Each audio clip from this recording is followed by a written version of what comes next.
Rewind Shock says, Rich, What? I just got 2 Lannis guys in FTL, and I'm going to use them as borders. I'm doing your evil laugh. They're the oxygen guys, right? The Lannis. Yeah, the ones from the... Oh, yeah, those are great borders. Yeah. They suck the oxygen out of any room that they're in. Yeah, you can have some fun with them. Yeah.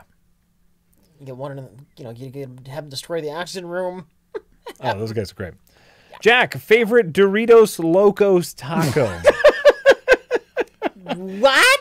Well, the original, of course, right? I mean, original cheese, nacho cheese, Doritos Locos, ground beef supreme, because then you get a little sour cream in there, too. Sure. It's a fantastic taco. I can't recommend the Doritos Loco enough. It even comes in a handy little sleeve. So you don't get the Cheeto dust. So you don't not Cheeto, but Dorito dust on you. So you don't get the dust on your fingers. It's genius. And also just like that makes eating tacos so much easier on the go because it all drips in the bottom of the little holder. There you go. It's great. I fucking love Taco Bell. Have you tried the Cool Ranch version? I haven't. It's gross. That sounds weird. Cool Ranch with ground beef is not a good combination. Yeah, that sounds unappealing. But it takes some doing. They don't have it as a menu item. If you get a chicken taco and they have like a ranch dressing, so chicken, lettuce, ranch dressing with the Cool Ranch hard shell tastes pretty damn good. All right. Tastes pretty damn good. I can see that. But you can't do beef. Beef and Cool Ranch do not go well together. Yeah. Ew. Get real, Taco Bell. Get real. I want to hear David Lynch rant about Taco Bell. They think it's food. Can you believe people put this in their mouth? They've got 5 items. They have 5 ingredients. How has nobody figured out it's the same 5 ingredients for every item? Get real. Get real. And Jay, Split was pretty good, but not great. I like Split a lot. Yeah, I want to rewatch it. I'm so into like that James McAvoy. It's good stuff. The return of M. Night. I'm so interested. He made a movie that wasn't embarrassing and terrible. It's weird, right? That's so weird. I want to watch that and then watch The Last Airbender. Just for shits and giggles. Because everyone always says like The Last Airbender is so horrible. Yeah.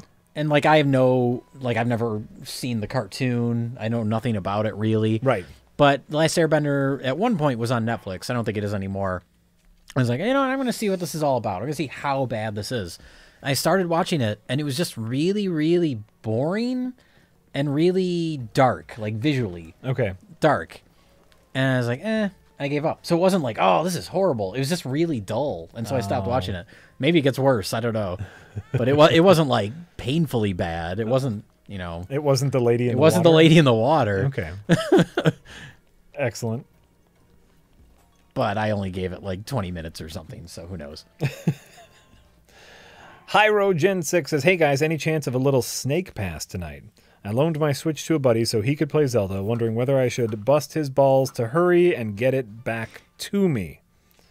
Probably not going to do Snake Pass. We played a little bit of it before the Friday stream, and there's just nothing. There's just nothing to it, Like I played it for what? People want to see it. I wouldn't mind giving it a shot. It won't be a full stream. Sure. I don't think we get a full stream out of it. Is the problem? Rich, if you want to stop playing Zelda, no, I really don't want to stop playing Zelda. Great, then that's so not tonight, but maybe we can do that another night. I did get another capture card to leave here at the studio, so we can play the Switch anytime we wanted on stream. Turd Smugglin says, hey guys, big fan. I watched The Burbs last night. I love The Burbs. And I'm now convinced that Jay went back in time just to play the guy who offers Tom Hanks sardines in that film. Yeah. We made a joke about that in an old Half in the Bag episode, that I looked like that guy. Back when you had the mutton chops. When I had Hans Klopek. You have since upped your facial hair game. So, there you go.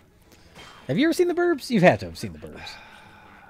Tom Hanks. Carrie Fisher is his wife. Bruce Dern is the neighbor. You need to watch The Burbs if you haven't seen it. It might be on Netflix. Is that the one It's where Joe Dante directed it. is that the one where their neighbors have like a creepy house? It's Yeah. been a long. Okay, Yeah. their neighbors have a creepy house. I think I Yeah, they're in a cul-de-sac. Yeah. And these new neighbors move in, and they're creepy, and they keep to themselves. So Tom Hanks and his friends Yeah. and the rest of the people in the cul-de-sac get like obsessed with them and wondering why they're so like withdrawn. And it's a wonderful, wonderful comedy. Tom Hanks and creepy house is all I remember from it. So I Okay. have seen it, but it's gone. Corey Feldman's in it. He's the Well, shit. Then I got to. he's a neighbor. Then I got to. No, I don't. It's been way too long. It's really good. I like that movie a lot. Okay. Okay. The Berbers might make a good mini series. You'd have to change a lot about the story. It's a pretty self-contained story. Jay's not convinced. Okay, Pandrew has a great question here. This is important and poignant. How long do you think it will be before they remake Junior? If you remember, I don't think that movie has the but with Kevin Hart and Dwayne the Rock Johnson. next month.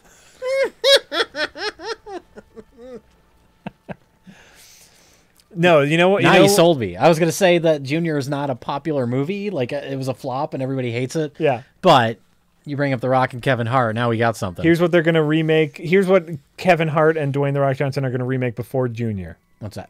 Can you take a stab at Twins. it? Twins. Yeah. There was talk for a while, somewhat recently, of making a sequel to Twins. And it would be called Triplets, and it would turn out that there was another sibling, and it was going to be Eddie Murphy. This is a real thing. Recently? Within the last 2 or 3 years, I heard about this. That would be so great. No, not modern day Eddie Murphy, no. Well, no, not modern day anymore. Well, not modern day, any of them except Danny DeVito. I'm 'cause thinking he's modern still day great. Danny DeVito. No, Arnold would be like, he'd be in one scene. But then Eddie Murphy and Danny DeVito hanging out together? Even modern day Eddie Murphy. If it was modern day Danny DeVito teamed up with 80s Eddie Murphy, then you would have something. Then it would work. Even still, I'd take crazy withdrawn Eddie Murphy and Danny DeVito. And you have one scene where Arnold is like, "Yeah, guys, I do the thing. And there we go on the I'm going on the adventure." cruise. I'll see you later. And then Exactly. he's gone for the rest of the movie. Exactly, I'd take that. I think I saw Junior once, and I remember because I like Twins. Yeah. I haven't seen it since I was a kid, but I remember liking Twins. And I saw Junior, and I was like, "There's no jokes in this movie. There's it's a comedy, but there's no jokes." That's what I remember. Is like there's no. The only humor. jokes is that he's pregnant. That's it. That's yeah. it. I just remember it being really like bizarre, but Yeah. I don't remember it very Because well. somebody thought Arnold Schwarzenegger pregnant. That's enough. I guess. All you need for that movie is the image on the poster. Yeah. It's just Arnold Schwarzenegger with pregnant belly, big yeah. old prego belly. Like that's what else? That's it. That sells the movie. Did Ivan Reitman direct that? I think he did. Could be. I don't know. Could be. I don't know. Did Ivan Reitman direct anything good other than Ghostbusters? Let me look up Ivan Reitman. You know what, Jay? That's a fine question. Like, people always Ghostbusters works because of the cast and because of Ivan Reitman's direction, but Yeah. outside of that movie, he doesn't have a good track record. Let me see here. Hell of a time for a blood. Look at how fucked you are. You just beat all those guys. I'm not fucked. Mildly annoyed. Well, Ivan Reitman directed Stripes, which is half of a good movie. Yeah. Twins, Kindergarten Cop. Okay. Kindergarten Cop's great. Dave. Dave is fucking fantastic. Is it really? Oh, you've never seen Dave? I think I saw it on cable like way back when it first, probably when I was like 13 or Kevin 14. Kline, Sigourney Weaver. Is that actually a good movie? I think it's a good movie. Okay. It's schmaltz, I like Kevin Kline. but if you're into that kind of schmaltz, it's great. Ooh, Ivan Reitman directed Father's Day. Did you ever see that with Billy Crystal and Robin Williams? Where their daughter runs away to go on Their tour son. with Sugar Ray. Yes, their son, not daughter. Their son? It's their son. Well, it might be one of their sons, because Natasha Kinski shows up and says to each of them individually and says it's their. It's a remake of a French movie. It's terrible. It's like terrible. the first movie that because Billy Crystal and Robin Williams did all like those comic relief specials on HBO together. Yeah. And huge comedic talents, and like they're finally together in a movie, and it's just like the worst movie. and the kid is like insufferable. He's terrible, and he's following And Sugar he's following Ray. Sugar Ray. Fucking hell, man. They have to go on a road trip because their son is, and so it's like you think he's an idiot already. You know? You're gonna spend your life following Sugar Ray. And I think this was even before like they had a big hit. Yeah, This yeah. was I don't be- think they were really known then. No, this was before I Just Want to Fly. That was a big hit. Oh, fucking hell, Father's Day. But yeah, Dave is really. It's one of those really solid premise comedies. Okay, You know, if anyone doesn't know the premise to Dave, check it out. I barely remember. It's not, I know he's not really the president. He's just like an everyday schlub, right? Kevin Kline is a professional president impersonator. Oh, that's what it is. Okay. He goes to like car sale events pretending to be the president, and he does like comedy bits. Then he is hired to be an official presidential stand-in while the president has like official business, but the president dies.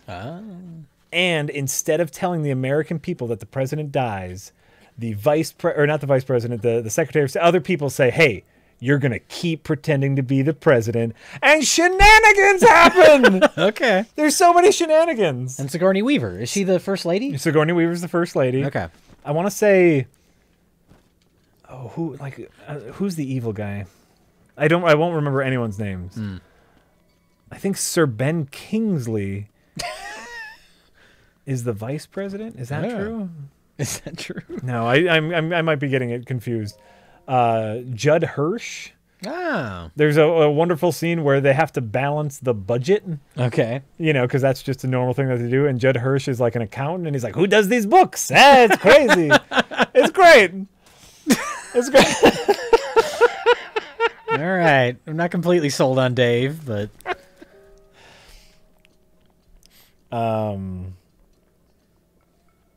Ben Kingsley is vice president. Yes. Oh, right. I'm remembering names. You know how terrible I am with names.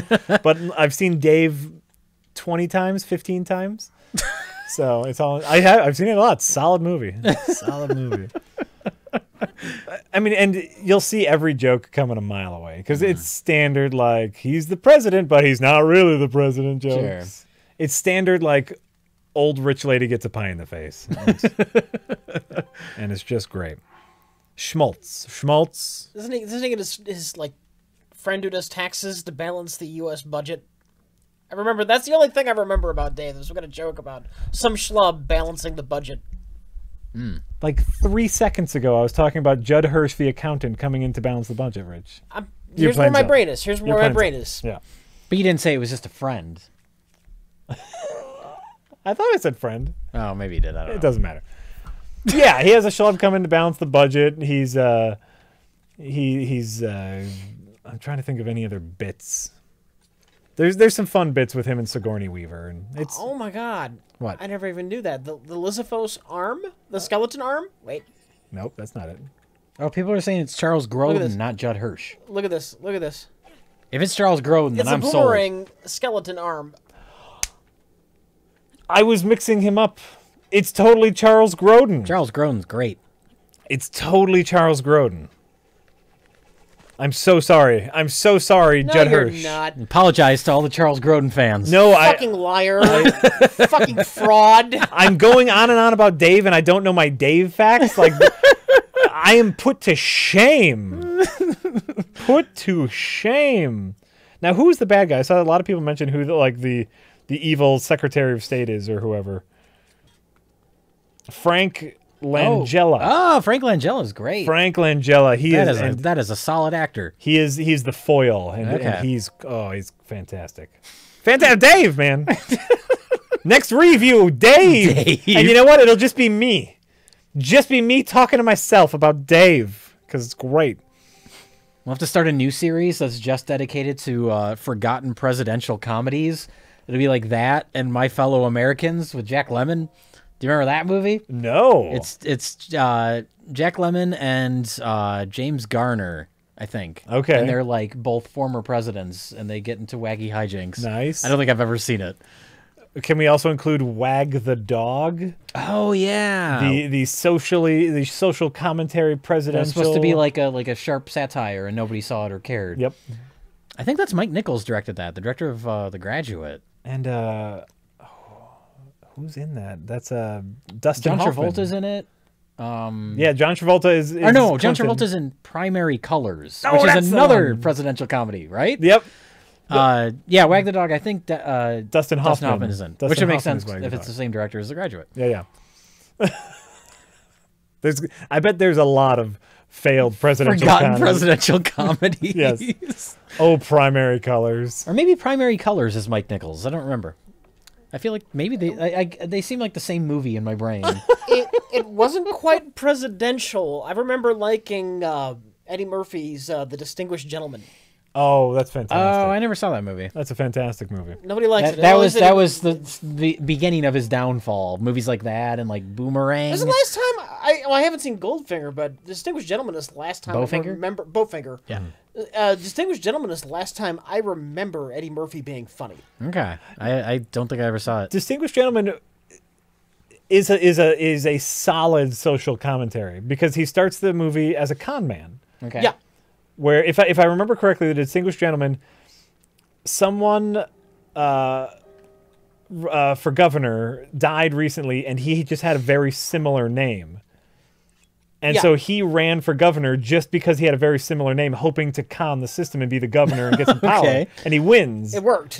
And it Oh works. wow. Okay. And so then he's hoping just for some small time scams, but then, he grows a conscience because Sure. he gets wrapped up into the system, but he uses his con man smarts to con the cons in Congress. That sounds like a solid premise for a comedy. It's a solid film. Yeah.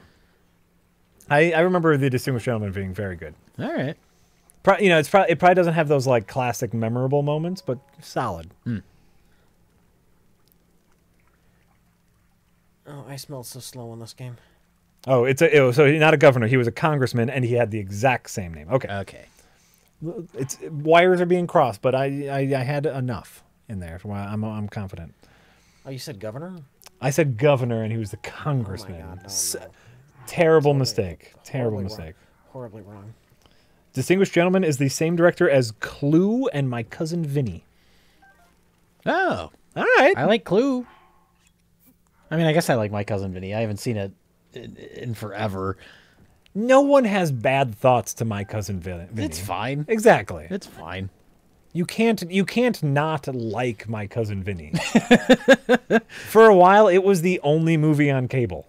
That's true. Yeah. It was- That's the thing is I don't know if I've ever seen that movie from start to finish, but I've seen the whole thing in bits and pieces on cable. Yep. What is that thing? What are you doing? Supposedly ice. I'm trying to get it to melt. I think it's slightly smaller. I have no idea. Let's see here. Hey Jack, says Anonymous, have you ever thought of using that prereq money to bring in more guests? Don't wait for guests to approach you. No, I haven't. There you go. Having a guest on would be awkward if they don't want to be on. Right. It would right. it'd be clinical. Yeah. Here I'm here. This is the thing we got to talk about. These are the talking points, and And we've been really lucky. We got to interview the for Axis, Fire Axis guys, Fire Axis, whatever. the Fire Axis Whatever. guys, and Edmund came on the show and hung out with us for more hours than I think he wanted to. But like That was fun. That was really a great conversation. But also like we knew that those were people like one was an interview that we could edit afterwards, and one he wanted to just come on and talk about bad movies. So it's Yeah. like that's an easy pitch. You guys were free form. We're not going to do anyone any good by them being on the show, you know? Oh yeah, it's melting when you hit it with your sword.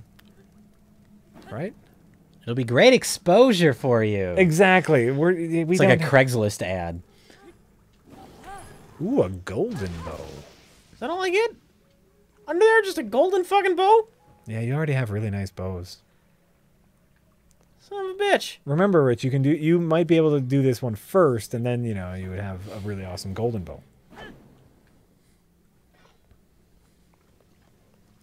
So, Hey guys, says Buster Loads. Have you seen Tommy Wiseau's Neighbors? Just as much as a mindfuck as The Room, but in a totally different way. It's fucking terrible.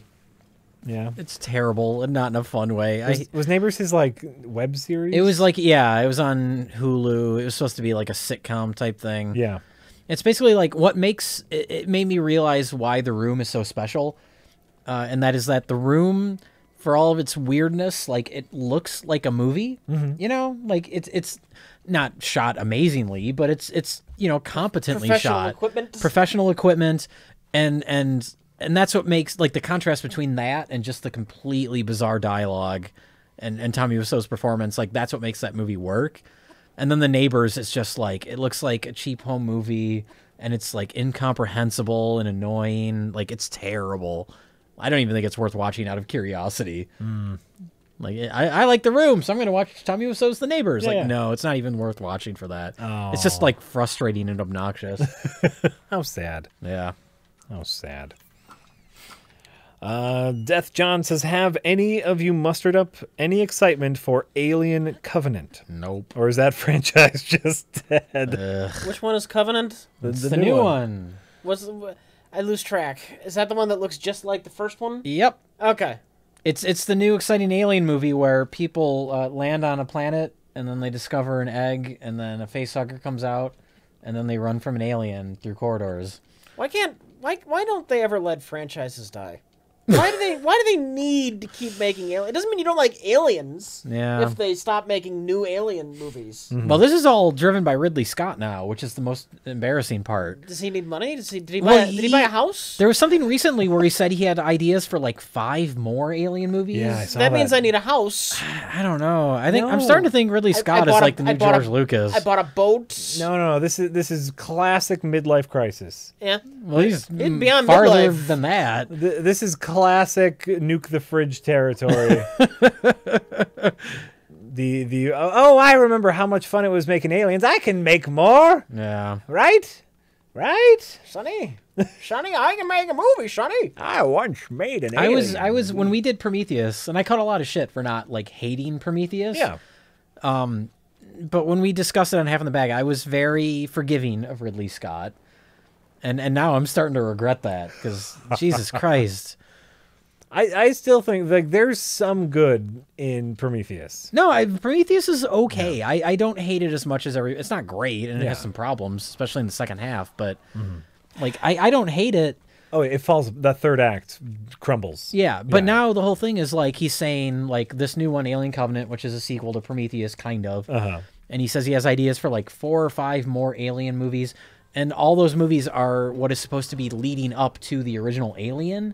Where it's like, why the fuck do we need all that backstory? The original Alien is a self-contained movie. Like, we don't need to know where the space jockey comes from, and we get that in Prometheus. We don't need to know any of this shit. Yeah. Like, But how are you gonna know where the space jockey came from? How are you gonna know where the Death Star plans came from? all this convoluted, like, biological, like at the end of Prometheus, when it's like, oh, it's the alien, but it's not really the alien. It's like a step in the evolutionary process. Like, who the fuck could care? Right? Jesus Christ. The most right underneath midichlorians, the most unnecessary piece of film history ever is knowing where what the alien evolved from. Well, in the original Alien, there's a very clear life cycle.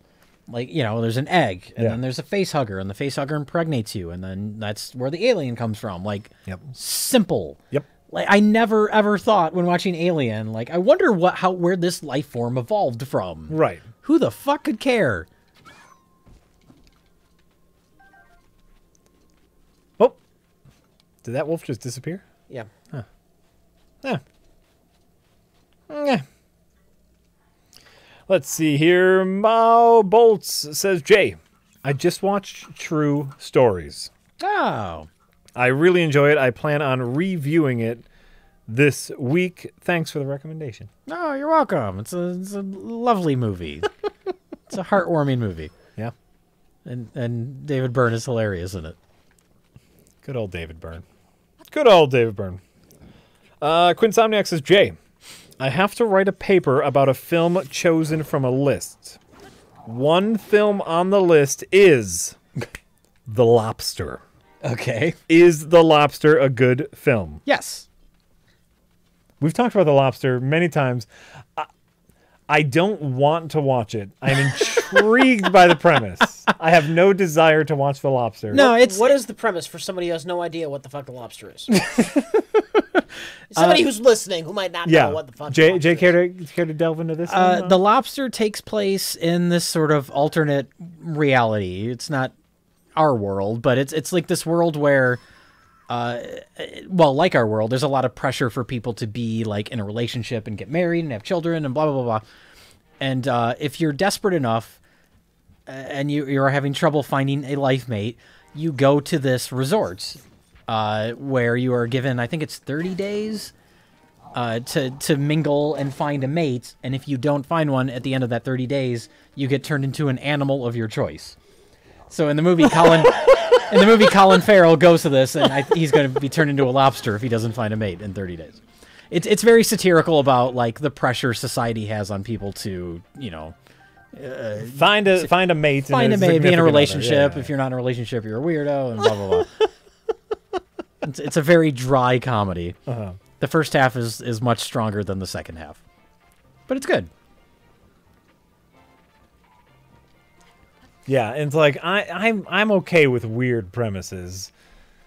I don't know if I could get on board with that one though. It's solid. I want to rewatch it actually. I think it would be better on a repeat viewing. On a second I've only viewing? seen it once. All right. Well, there's all your hot lobster action right there. Hot buttered lobster action. Timekeeper 102 says, "Hello, thank you for all the entertainment you provide. Your shenanigans helped me through trials of building and operating Shanghai Disney." What?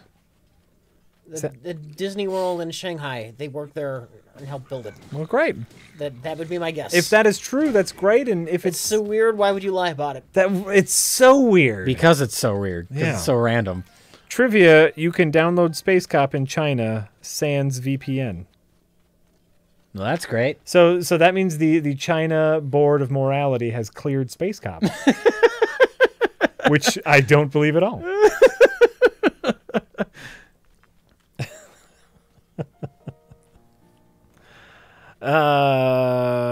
Have any of you seen The Hamburger, the motion picture? I think we have a copy of it around here. I've never seen it. That's one of those 80s boner comedies. We were thinking about doing it with like a. We were talking about food, yeah, because there's Hot Dog the movie. Yeah, There's Hamburger the motion picture. and then there's the stuff.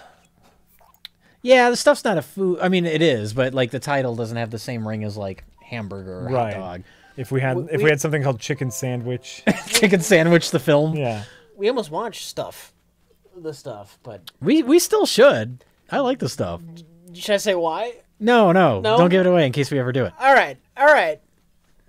I don't remember why. There's a very specific reason. Yeah. Oh, interesting.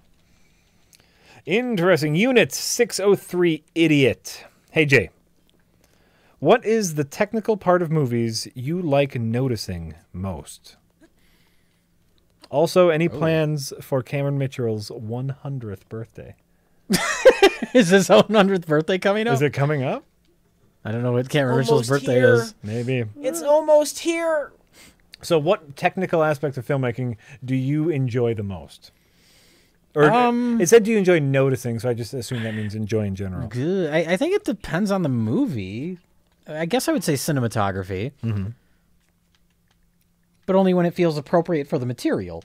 I'm usually in front of the damn camera, so Like my favorite. I mean, are you talking about like they're talking about like when I watch a movie, right? Is that what they mean? Yeah, I think that's what they're. Yeah, not like us doing Okay. stuff. Right. Okay. Cinematography is definitely not my favorite aspect of us making stuff. Oh God, no. It's really hard to think about that kind of stuff. Ugh. Where do I put the camera in front of Space Cop to accentuate his feelings of hunger for the hot dog? how many hot dogs are actually eaten in Space Comp? It's like two. Not many. It was the Two. joke, Rich. Jack. It was the joke, Rich. Stereotyping Space Comp. You know I am. Well, that's because Space Cop loves hot dogs. That's part of the lore. The deeply well thought out lore. By the way, Cameron Mitchell will be 100 years old next November. Would have been 100 years old. Would have been 100 years old next November the 4th. Okay. Well, his bones are still aging. Maybe we'll plan something for the 100th. That's a pretty big deal. That's a nice number. That's 100. over a year away. We have plenty of time. Oh, not even this November. Next November. Oh yeah, he was born in 1918. Oh, Cameron Mitchell, all Cameron Mitchell, best of the worst. We could pull that off. probably. But we'd have to wait a year and a half. All right, what else are you gonna watch? The Stuff. Apparently, there's a reason we're not, but that's fine. We celebrate Cameron Mitchell's life every time we do a movie with Cameron Mitchell. It's so. true. It's true. I think the cinematography is a really easy answer for technical parts of movies that you enjoy the most because that's what separates it from other mediums. Yes. Yes. You know, camera placement and lighting to accentuate moods is what makes a movie a movie. It also is what like bums me out about movies that I think don't quite get there. I think that was one of my big problems with Moonlight, which I was looking forward to seeing, is like the poster and all of the art that they used to advertise the movie had this incredible lighting to it. Yeah, I always see the poster for The it. poster and with the it's different colored lots faces of like and purples and yeah. yeah, purples and teals and like Yeah. really interesting color. And they never take advantage of that in the movie. And it's not shot in a particularly interesting way. Okay. And so it's like, oh, if you gave this exact movie to a cinematographer who wanted to accentuate some of that stuff, it could have been next level. But Is Cass in this game a thing? cats? Cass, the singing bird. People are excited that he's on this tower. He's great. He's all over the place. Is he that big a fan favorite? He's the Tingle of this game, man. He's everywhere. He's the Tingle. All right. I liked him. I always liked finding him. I got nothing against him. It's just I didn't know it was a thing. Oh yeah.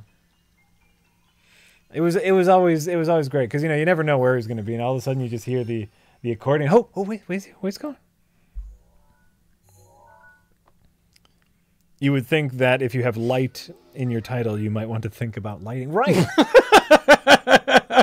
Well, and I want to say it's based off of a story or a play called When Little Black Boys Turn Blue.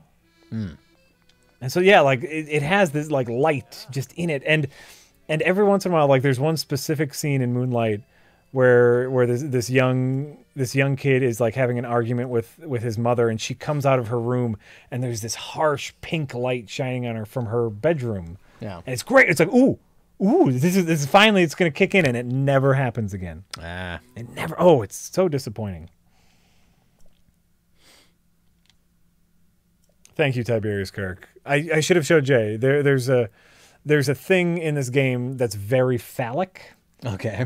And you get new information to your iPad that you have in this game, and this phallic thing like pulsates and drips goo onto your iPad. Oh my god. Right? And so for the review, I had those shots, but I pixelated it, and so, which I thought was a great joke. But, and we wonder why Nintendo didn't let us monetize that video. But if we come across another one, we'll show you the phallic dripping. People in the chat are saying. Death Metal 616 says, I actually thought Arrival was slightly overrated. It's good. It's really good. It's very, very good. Very good. I don't like overrated is such a nebulous term. See, I don't really like when someone describes something as like overrated or underrated because you're not really saying an opinion on the thing. You're saying, your reaction to other people's reaction to the thing. And who cares? That's a really good point. I'm sure I've done it in the past, called something overrated or underrated, but I try not to, just because you're not really talking about the quality of... I do it all the time. But you're not discussing the quality of whatever that is. Right. You're discussing other people discussing it. Yeah. Yeah. So I try to avoid it. I'm sure I've done it, a number of times, but... I thought... Have you seen Arrival yet? No. No, Rich has not seen it yet. You got to get on that. Yeah. No, that's a you got. That's a It's you good. got to. It's very good. It's very, very good, especially. But see, like- now we're setting you up for you'll watch it and then you'll say it's That overrated. was Right. a big fucking deal. Pricks. Hey, remember Fucking pricks. we went through this with Dread, and you like Dread. Yeah. Yeah. Oh, Dread's so good. Dread's so great. I don't know. Arrival's good. I really liked Arrival. That was my favorite. As far as Oscar Best Picture go, that was my pick, but just Yeah. because I enjoyed it the most. But hey, you know what? La La Land. I mean, Moonlight wins, and so that's all that matters. One of them wins, whatever. Zing! Doesn't matter.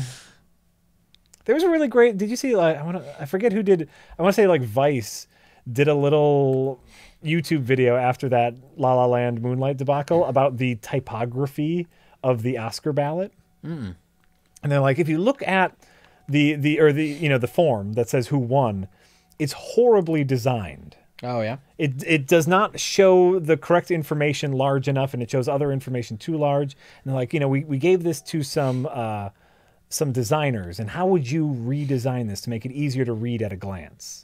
And they showed like how they would do it, and they gave other examples of how bad typography has led to like really bad things. Like, for example, in the 2000 election, the typography of the ballot in Florida that caused people to vote for people they didn't intend to vote for. Yeah. And like, typography is like a super important thing, not just for who wins the Oscar.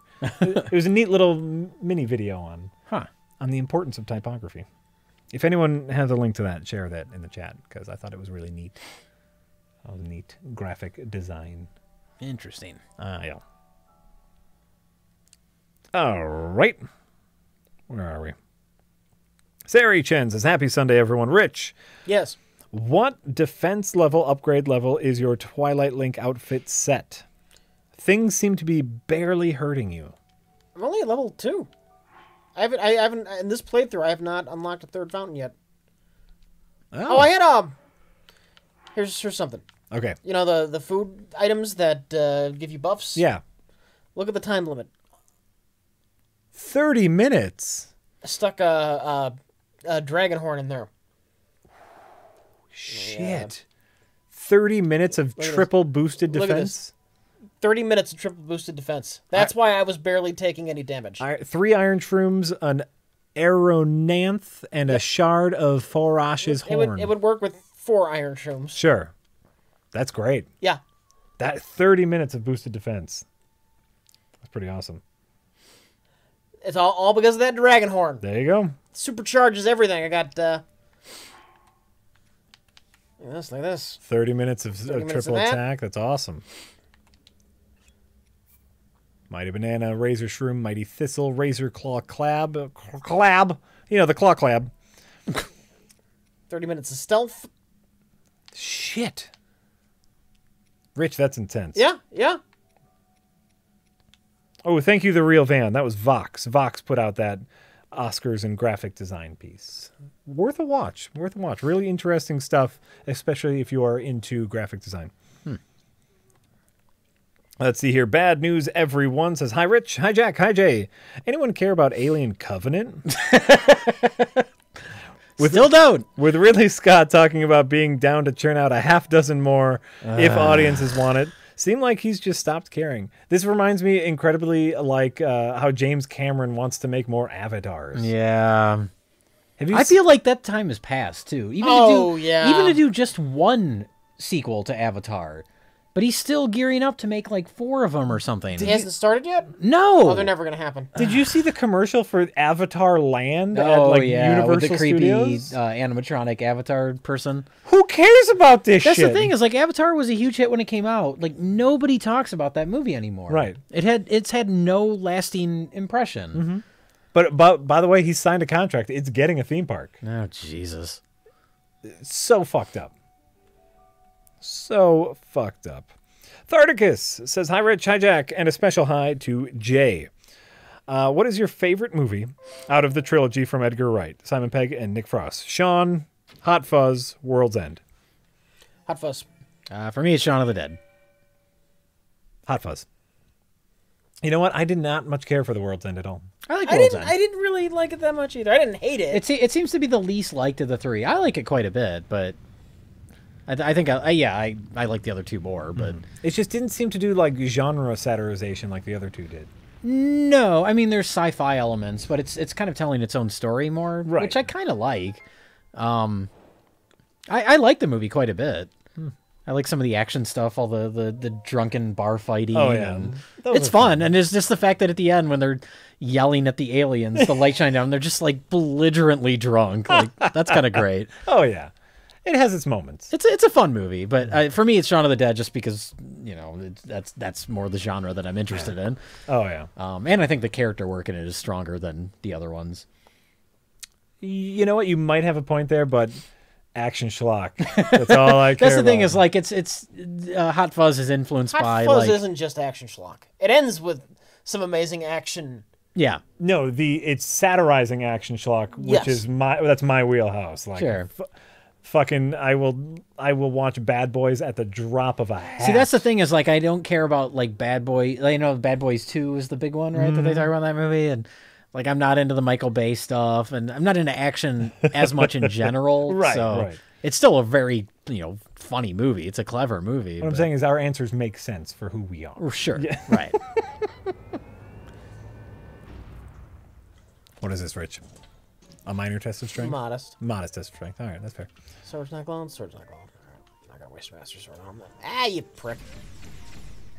Oh, these guys you can't use the Master Sword on either? Not the dungeon ones. Right. I guess they don't count as being evil. Oh, I suppose they're training. Yeah, I guess that makes Yeah. sense. That makes sense. Oh, and by the way, Ivan Lee, you're right. The great thing about like Shaun of the Dead and Hot Fuzz is they're part of this like, or what was the new wave of satire, which is movies that were satirizing a genre whilst also paying homage to it. Yeah. So they're not just like Ivan Lee said. All three movies actually work beyond parody. Oh yeah, absolutely. I don't consider them parodies. But I mean, they are. They clearly are. To me, I mean, like I don't see it that way. Like Shaun of the Dead to me is a horror comedy. It is as well. You Yeah. know. I don't really view it as a parody because it takes the horror element seriously. And Right, but that's the difference from like a normal parody. But it also plays with the tropes of horror, oh sure, and that's what makes it a satire. In my opinion, it takes all of those things that you know are going to happen in a zombie movie, and to use an English phrase, takes the piss, but still pays enough respect to them to make it a legitimate horror movie in its own right. Yeah. It's a different kind of satire. See, to me, it feels like, especially with Shaun of the Dead, and I can't comment as much on Hot Fuzz because I'm not as familiar with all those action movies. But with Shaun of the Dead, it feels like it's more not parodying the conventions so much as embracing them. Embracing them in a comedic way because it still treats those elements seriously. I'm trying to think of a specific example because, like, in my head, it does both. Like, and it rides the line. And I'm trying to think of a specific example. Well, like the classic one is the first zombie shows up, and they need to scrounge to find a weapon to defeat that zombie. Yeah. And so they start going through their record collection Right. and throwing records at it, whilst making little jokes about their records. Well, they're And so, deciding which records they can, which records they're they can willing throw to at part the zombie. with. And so, like, that's a clear example of, like, what the setup should be, and they have a little fun with it. So Yeah. that's a satire element. But there's also blood and a zombie that's a real threat. So Yeah. they take the genre serious. It's both. It's new satire. They're smart people. Smart people. They're smart people. No, and like I want to say, like for Hot Fuzz, there's a ton, especially during that last action sequence. There's just a ton of one-liners that would, like during their shootouts, like they have Yeah. a ton of one-liners that would work perfectly in those old '80s, early '90s action movies. Sure. That they say because you kind of know that they're joking, and Right. the satire's there, but they also love it. New satire, yes, trademark that. NU NU with an umlaut satire. There you go. Trademark Jack Packard Incorporated. Yeah, and I like Hot Fuzz, but a lot of it for me was more like I could acknowledge that it's clever more so than actually find it funny. Oh, There's a lot of that with Hot Fuzz for me. Okay. I think that's fair. Yeah. I mean, It's still it's great. They're all great. you get Timothy Dalton. Yeah. That's all you need. Getting his face impaled at the end. Let's see here. Anonymous says, can we agree that the trailers for the new Alex Kurtzman directed masterpiece, The Mummy, looks like the worst thing ever? Most inappropriate way to do a money Kurtzman movie. guy directed that? Oh no. Apparently. I didn't even realize that. Ugh. Anyway, what does he say? The most inappropriate way to do a mummy movie, IMO. Well, they've already done Action Mummy. They did the Right. Brendan Fraser movies. This is just more of that. Yeah. It made... I can't even remember what's in the trailer besides them in the airplane and the airplane goes parabolic. Yeah, I don't know. It looks generic. It looks very, very lame. Yeah. But it's the start of a new Universal Monsters cinematic universe.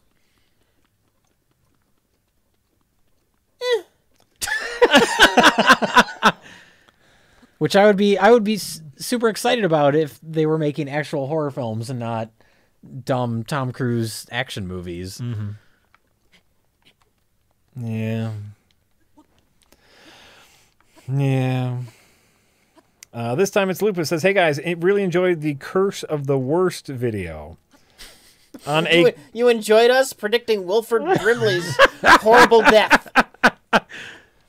on a completely 100% unrelated note, can we have some best of the worst episodes where you just watch nonstop Pauly Shore movies? Hey, what's Pauly Shore done to piss you off? Yeah.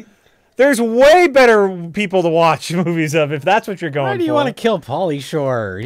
He's inoffensive at this point. Who cares about Pauly Shore anymore? What's he doing? What's he do to hurt you? Has Jimmy Fallon ever been in a movie? He has. He was in Taxi with Queen Latifah. So can we watch Taxi? Why do you want his attention? He doesn't do anything to hurt you. He's just a boring talk show host. Leave Jimmy Fallon alone. I saw one comment under the video that said, like, you guys need to watch a movie starring Tila Tequila. I was like, has anyone fucking thought about Tila Tequila in, like, 10 years? I don't know who that is. Doesn't she just do straight up porn now? I think so. I don't know. She was, like, famous. Wasn't she famous for having lots of followers on MySpace? Boom, that's it. You Like, got that it. that was her claim to fame. And then she turned that into a quasi-successful music career. Yes, very quasi. And then she was in a reality show. It was a reality dating show, very much similar to The Bachelor. Only the twist was that she is bisexual, so there were both men and women trying to get her love. Yeah. But nobody's thought about her in 10 years. I thought that was the most random 12, comment. 15 That someone would be years. like, try and kill Tila Tequila. What has she done to you? Nobody pays any There attention are to her. real life monsters in the world right now that we can try to take out with our powers of predicting that old people will die. Jack knows the history of Tila Tequila. Apparently I do, by the way. I can't remember like movies I like or actors or actresses that I like, but I can remember the complete history of Tila Tequila. Well, it's important. Priorities. I just remember like it was a few years ago that like her career had hit such a high that she was at the gathering of the Juggalos. Oh. And there was a video like that surfaced of people just like throwing their own shit at her. Well, I assume that happens to everyone at the gathering of the Juggalos. Right. And she had already been paid, so she sang like one song and then left the stage and never came back on. Okay. So After they throw shit at me or Yeah. on me, Get out. yeah, You're yeah. justified. Absolutely. I side with Tila Tequila in this situation. Oh, I mean, you have to side against her just for saying that she would do that in the first place. What are you expecting at the gathering of the Juggalos? A little bit of class, Jack. A little bit, a little bit of class. A little bit of class. A little bit of class. You're right. You're right. Totally right.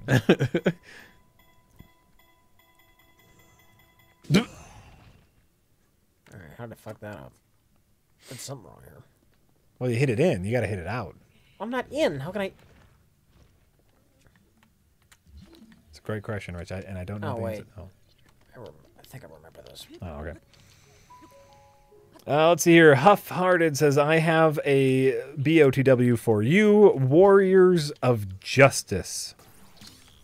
I don't know that one. It was played on a bus for a church youth trip. Nobody had seen it before. 10 minutes in, a topless sex scene. Only the driver knew how to stop the DVD.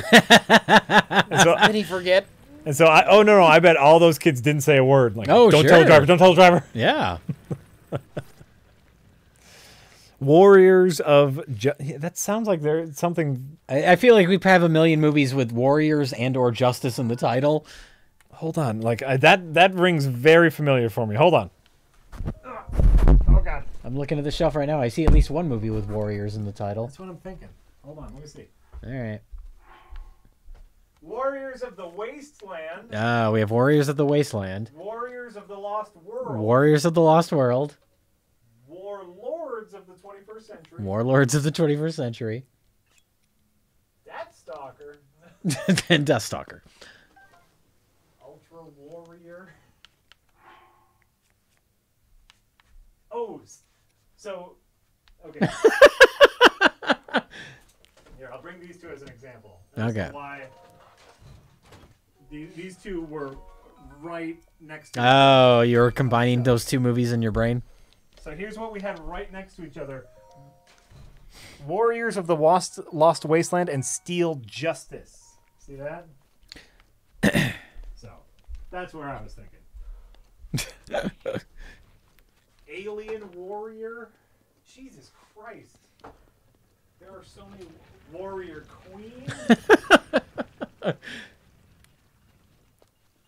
Warriors. Warrior of the Warriors. Ay, ay, ay.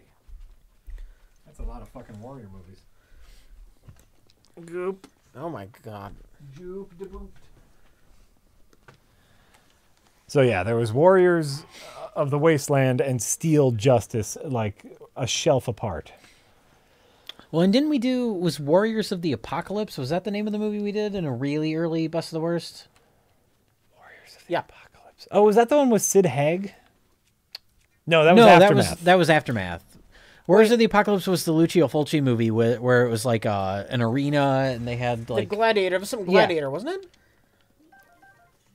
You're thinking of the Len Kabasinski. Is that what I'm thinking of? Yeah. Oh my God. Warriors of the Apocalypse. That was the Len Kabasinski. Is that the Len movie. Kabasinski one? That's the one. Before it got Oh, retitled. before it got changed to Female Warrior Apocalypse. Okay. The Lucio Fulci one was the one where everyone had motorbikes. Yes. What was that one called? The New New Gladiators. Gladiators. Okay. I don't know if I saw that one. That You might not have been there for that. was that the episode. first episode? That was the second or third. I can't even remember anymore. Forget. I think you might have done two without me. Okay. All this First. crap blends together. It's It just all crap. blends, yeah. It's just the worst crap. But the quality ones stick with you. Like I've only seen Miami Connection once, and I can still vividly remember most of that movie. Yeah. Friends through The eternity. quality ones harmony. still stand out. Friends forever, we stick together. By the way, there's a fourth fairy fountain. I know somewhere in this desert that I have never found. Incidentally. I would like to find it. Hey, Jack, I think you missed my tip. I asked you and Jay what video and audio codecs and container formats you use for editing. I don't know if I missed it or if I just haven't gotten to it yet. We still have many tips to get to. I usually, for the footage of me and Rich, I always transcode to ProRes. But for like gameplay footage and or other footage, I just leave in the raw format because Premiere can handle that. Do you still transcode? Yeah. Yeah, ProRes. Yeah, ProRes is the easiest to work with. Sometimes like for first 4 hours of, I won't transcode the footage of Rich and I'll just use the raw format because like usually it's all small and squished anyway. So I won't worry about transcoding, like taking the time to transcode that because it doesn't need to look nice. Sure. You know, and it's not like I do a lot of effects on it, so I don't need to worry about speeding up the edit process. So a lot of times I'll just use the raw format, which is Oh God, what's Panasonic's raw format? Do you even know? I don't know. The AV. AVCHD? Yes, that's it. AVCHD, which is their raw format. Thank you.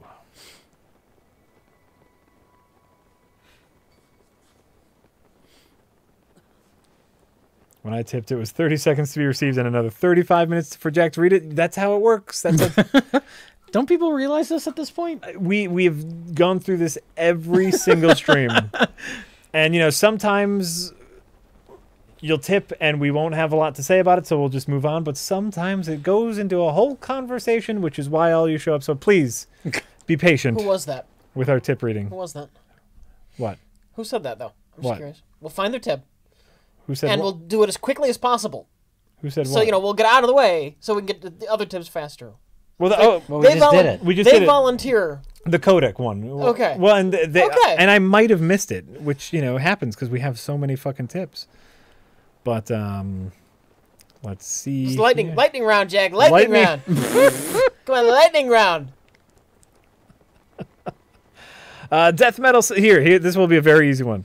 Death Metal 616 says, Jay, there is a Half in the Bag episode where nuclear war breaks out, and you and Mike are watching Laverne and Shirley.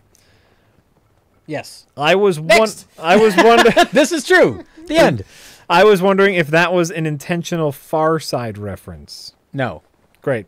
Far Side the comic strip, I assume. which is a great comic, by That's the a way. great comic. Gary Larson. Could it be a subconscious reference? I don't think so. You're a fucking liar. Have you ever read have you ever read his like his history of the Far Side book, Gary Larson's? I don't think so. I think I have it. Oh, it's but I don't think I've read great. it. It's like if you're a fan of the Far Side comic, he I goes love through the Far like Side. his early childhood stuff. He shows his first comics that he drew before they were being published. I've skimmed through this. I've Yeah. never read the whole thing. Oh, it's fun. Okay. It's very fun. Very fun read if you are into Far Side. Remember they tried to make a TV show out of that, Tales from the Far Side? I used to have it on VHS wait. They tried to tape. make a TV show out of the Far Side? Yeah. They made one. I don't know if it was like a pilot episode, but it was aired as just like a special. Right. Because they only did the one. It was a Because it didn't translate. backdoor pilot. Yeah. I don't understand how you could do that. I watched it when it aired and I taped it. So I had it on VHS tape for a while. It's animated, and it's basically just kind of animated versions of some of his more famous It's very comics. like free form. Like I haven't watched it since it aired, which was what, 25, 30 years ago. Right. No, not 30. It would have been like 20 something. But like isn't it like almost like the Linklater movie Slacker, where it just sort of like shows a little vignette and then kind of like the camera moves away to another scenario. Yeah. Doesn't it kind of do that? Oh yeah, no, like they're all like connected somehow. Yeah. That's not his strips are not something that can translate well to TV. No. Very Mr. Show. Yeah. If you that's- know Mr. Show, where all the sketches kind of have an outro One that sort of connects to the goes to the intro next. of the next Yeah. sketch. Yeah. Chat, Dilbert is a far easier comic strip to make into a cartoon than the Far Side. Oh Dilbert, God, yeah. Dilbert has characters and some form of continuity. Yeah. Oh, that's just an office comedy, right? Yeah. Yeah. Far Far Side Side is- is whatever. It's an random anthology stuff. Yeah. Owl's at a tree. That leans into absurdism. So it's like Yes. Yes. Yeah. What if worms had to go to work? God, I have not thought about that TV special. I wonder if it's on YouTube. It probably is. I'd assume so. Somebody had to videotape that. I assume it's somewhere Oh man, I want to look that up now. just to see how weird it is. Yeah, well, I haven't seen it since it originally aired. I know I taped it, but I never watched it. And I think I probably ended up taping over it or something. Oh yeah, and I guess for those of you who don't know, the Far Side comic, it's a one panel comic. It's Yes. not the standard 3 or 4 panels or whatever. It's one image with one joke. Yeah, in that it's not image. a story; it's an idea. Most of them involve like anthropomorphic cows or weird fat little. He doesn't kids. still do. What do Farside, dogs right? say to each other? He might be dead. Is he dead? I have no idea. I honestly haven't thought about the Far Side Well, in he a really long retired time. a while ago. He said it was because he was just flat out of ideas. Just tired Yeah. of it. That's not surprising.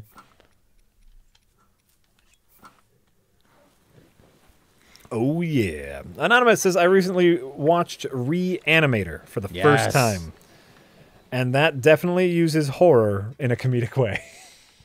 Oh no. Yes, that's after Evil Dead, though, isn't it? Evil Dead 2? Oh god damn it! I just rented you. Reanimator? It's right around the same time. Let me look it up. Look that up. I love both movies. Reanimator's 85. Okay. Evil Dead 2 is...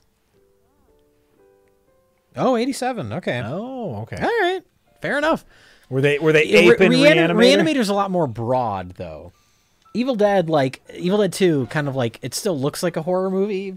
Yeah. The humor is, I don't want to call it dry, but it's not as, like, goofy as Reanimator. But that's definitely an example of a movie that uses its horror elements for comedic purposes. Yeah, and right around the same time. Interesting. Interesting. Double two deuce. Nope. How about Anonymous says James Whale, director of Frankenstein, does not get enough credit for first mixing comedy and horror.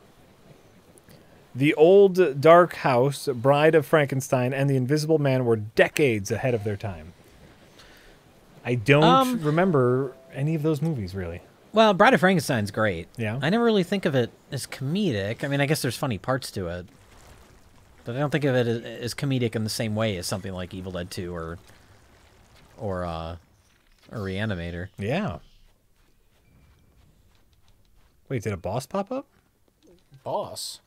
There was a big health bar for a boss. Didn't you see that? No.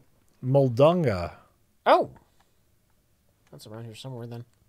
Yeah, it just popped up for a little bit. So you're close. So now Double To Do says, it would be interesting to do a review on the Twilight Zone movie. I've not seen the Twilight Zone movie. Ooh, that'd be a depressing one to talk about. Oh, that's right. You guys mention that all the time. That accident that happened on the Twilight Zone movie. No, we could talk about it just as a movie. Yeah. And ignore, the drama behind the scenes of it. Mm-hmm. But then the comment section would be a fucking nightmare. If the only way you could do that as a review is if you disabled comments. Because every single fucking comment would be, well, why didn't you guys talk about the accident? I don't think you can talk about that movie without talking about that accident. Yeah. That might be Which true. is unfortunate because there's good segments in that movie. Interesting. The Joe Dante segment is great. I hate the Steven Spielberg segment. Do you even remember it? That's where the old folks home where they all turn into children. Schmaltz. Yeah. It feels so out of where it's like, why is this? You only have 4 tails in this movie. Why are you using this one? Spielberg does whatever he wants. But the John Lithgow, the on the plane segment, there's something on the wing. That's great. That's George Miller. Oh, I didn't know George Miller did a segment. That's George Miller, yeah.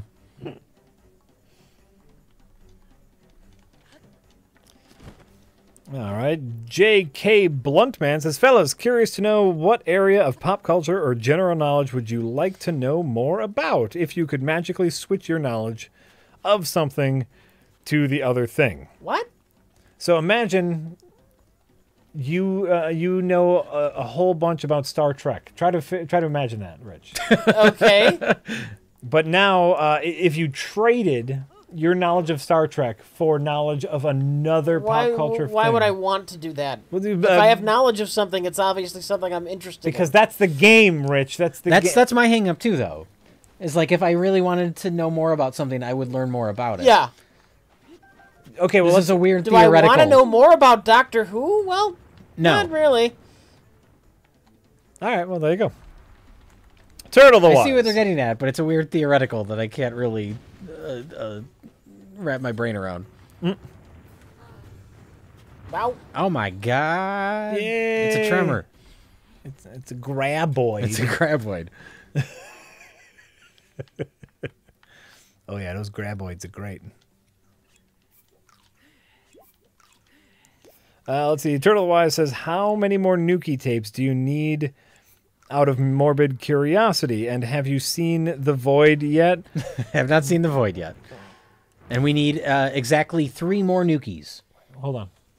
Oh, Jack's counting them.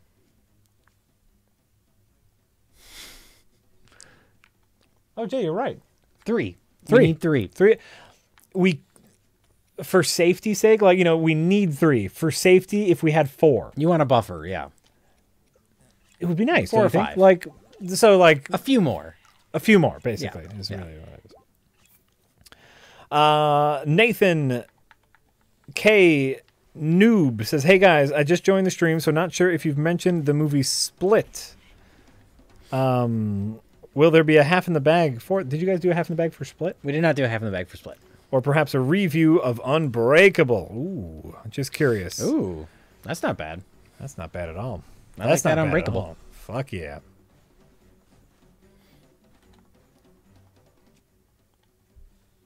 No, Split was one we were working on other stuff at the time, and so we just didn't end up doing a half in the bag on it. Sure. And it's funny because we mentioned it in, I think it was our Get Out episode. We mentioned Split, and I mentioned how we didn't do it. And Mike made a joke where he's like, well, you wanted to talk about Split, and I didn't want to talk about Split, so you could say that we were indecisive. Like the joke being that he's going to say we were split on Right. what to... And people were like, why didn't Mike want to talk about it? Where it's like they didn't realize that was the joke. Why are people dumb?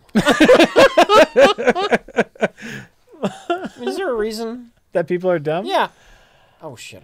Lack of trying, I guess. I think it's pretty easy to be dumb, don't you think? So, ay. Oh, you know, something I've seen in the chat a lot. Did you see Silence? Yes, I just watched Silence recently. That's a new Martin The Scorsese. Martin film. Scorsese movie. It's very, very good. Okay. I don't think it's great. I think it's too long because it's the central like conflict of the movie. It gets kind of repetitive after a while. Where it's Okay. like, okay, I got it. But it's really, really good. I mean, it's just beautifully shot. Wow. Andrew Garfield is great in it. Oh, Liam yeah? Neeson's great in it. How do you deal with looking at that awful beard that Andrew Garfield has? Because that's You know, it's a period piece. that's my number one hang up is I can't look at that awful beard. Yeah. No, I don't it's care fine. if it's accurate. fine. What's harder to look at is what's his face? Adam Driver. Yeah, it's just a weird looking man. Well, he lost a bunch of weight for that movie, and he's like Oh. a scrawny guy Yeah, anyway. yeah. So he's sort of uncomfortable to look at in certain parts of the movie. Purposefully so, or just? Oh yeah. Oh, okay. Well, I mean, purposeful in the sense that he intentionally lost a bunch of weight for it. So you have a guy who's already skinny, looking like scary skinny. Mm-hmm. And when you have that long face like his, and it's more like gaunt, like it's a little weird looking. All right. But yeah, no, I really, really liked Silence. Oh, good. It's just a solid story. Where I was watching it, I was like, this is a good story. That's so strange. It's so strange to just watch a movie where you're just genuinely engaged in what's happening. And not like, well, I liked it, but there's this problem and that problem. I was like, no, it was a solid story. It was just a little too long Oh, okay. for the material. Yeah.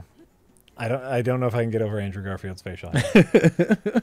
That Martin Scorsese, I was thinking about it while watching it. Like, has there ever been another filmmaker Go get him. that has been so consistently Hit him in good? the belly. Oh, that was dumb. Hit him in the belly. Fortunately, I had a fairy. Oh.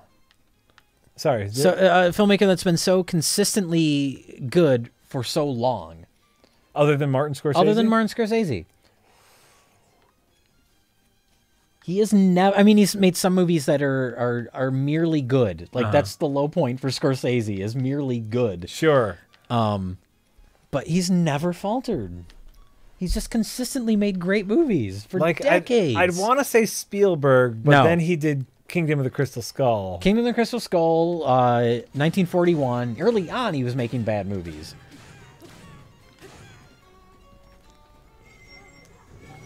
No, Spielberg's had his bad movies. He's had his Hook. bad movies, yeah. What? Hook. I feel like people that like 1942. 1941. Yeah, 41. Well, I mentioned that one already. Yeah. And I've never seen 1941. That movie's a dumpster fire, and it sucks because there's so many great people in it. Like yeah? I love John Belushi, and he's in it, and it's just a bad movie. It's like watching money burn on the screen. They're saying, people are saying Hitchcock. How long was he making movies? He's making movies for decades, but some of his later movies are not particularly good. Okay. No, that's fair. But that's a good one. And see, Chad, I know you want to say Tarantino, but he just doesn't have the body of work. That No, that, I mean he's that been making Scorsese movies for a has. long time now, Yeah. but not as long as Scorsese. Well, and And tends to like pace himself out more. There'll be like years between a Tarantino movie, but that's true. He has not made a bad movie yet. yeah. So some people might argue Death Proof, but even that's not that bad. And the people who would argue that only saw the DVD cut of Death Proof. Yeah, Death Proof was really made to be seen as a part of the Grindhouse Yes. experience. And the theatrical cut in the Grindhouse experience is far superior. And I don't think it's available on the DVD. There is a Blu-ray now of just Grindhouse. For a while, there wasn't. Oh, okay, good. For a long time, you could only buy the movies individually, and they were like the director's cuts or whatever. Yeah, yeah. But there is a Blu-ray of the whole. But it doesn't even like you can't watch that. Like the whole idea was seeing it in the theater. Like that was the experience. Sure. And it was great, and it was really disheartening to see it in the theater. And after Robert Rodriguez's movie, to see people get up and leave because they didn't understand what the fuck they were there to see. Really? They did not realize that it was a double feature. That's crazy. I saw that movie 3 times in the theater, Grindhouse. Yeah? And I saw the first showing that didn't happen because I saw it at the Oriental, which is like a good theater of people that know movies. Oh, that's where I saw it, yeah. But then the other two. 2 times I just saw it at a regular movie theater, and both times people left after the first movie because they thought that was it. Because they did not understand what they were there for. Man, that sucks. It's so depressing. I just remember, like, I saw it in the theater and just fucking loved it. Death Proof more so than Planet Terror. I mean, Planet Terror was good, but I like Planet Terror more, just because it's stupider. Yeah. Tarantino, well, it's Tarantino was doing something different. He was doing his Tarantino thing where he's transforming. You know, he's not embracing making a B movie. He's taking the tropes or taking the ideas and elevating it into its own thing. Oh yeah. Which is a bit of after how like goofy Planet Terror is a bit of a downer after that. Well, so. but you know what? It would have worked better if Death Proof played first. Oh, I was saying no. That's why it works, because you get the cheesy B movie first, and then you get Death Proof. Yeah. Like, At least the ending of Death Proof leaves you on a high note. yeah, it does. Like oh god, that was probably one of the hardest times I've ever laughed in a theater. It was the first time seeing the ending of Death Proof and realizing that's the end. Yep. Oh, it's great. So great. But like I remember seeing it in the theater and like loving it, and came out on DVD. Oh, it's just Death Proof. Oh, that's fine. I guess I'll just watch Death Proof. Put it in for a group of people who haven't seen it yet. You guys are gonna love this. And then they added like 20 minutes. Yeah. What? And it's boring 20 minutes. It's not good.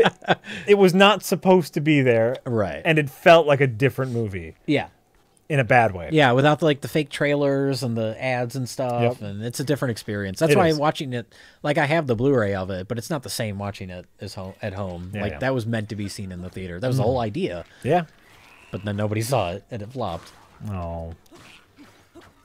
Kurt Russell was so great. Oh yeah, yeah, he's awesome in that movie.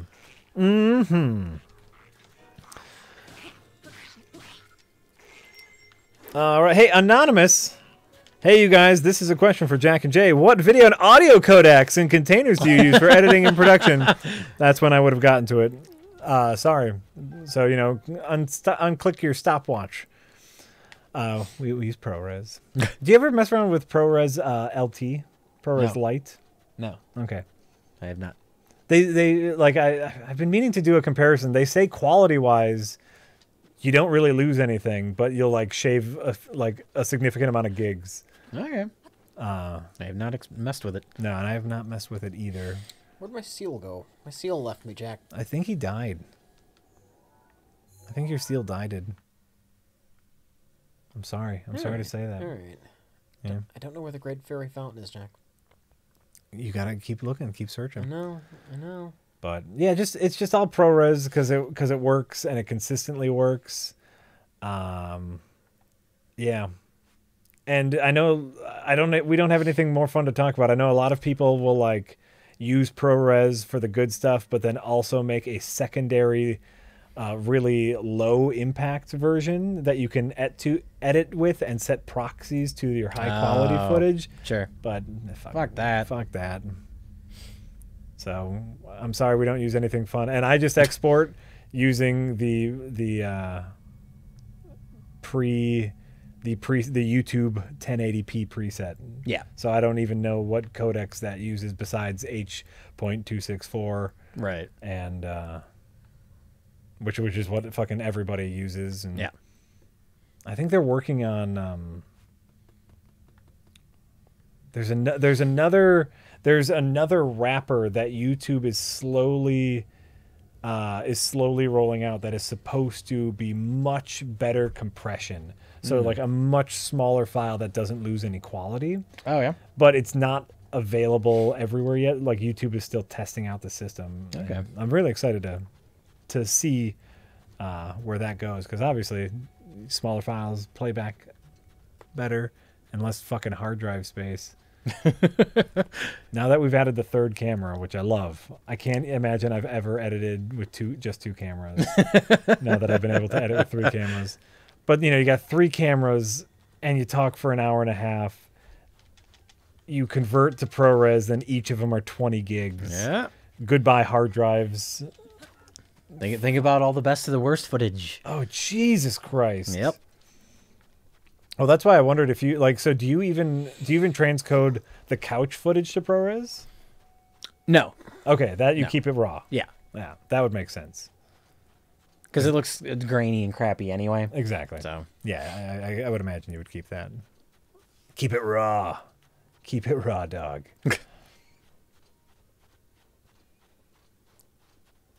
Ooh, that's it. WebP? Is that the new one? WebP. WebP or H.265. They're working on new codecs, and unfortunately, they're not rolling them out fast enough.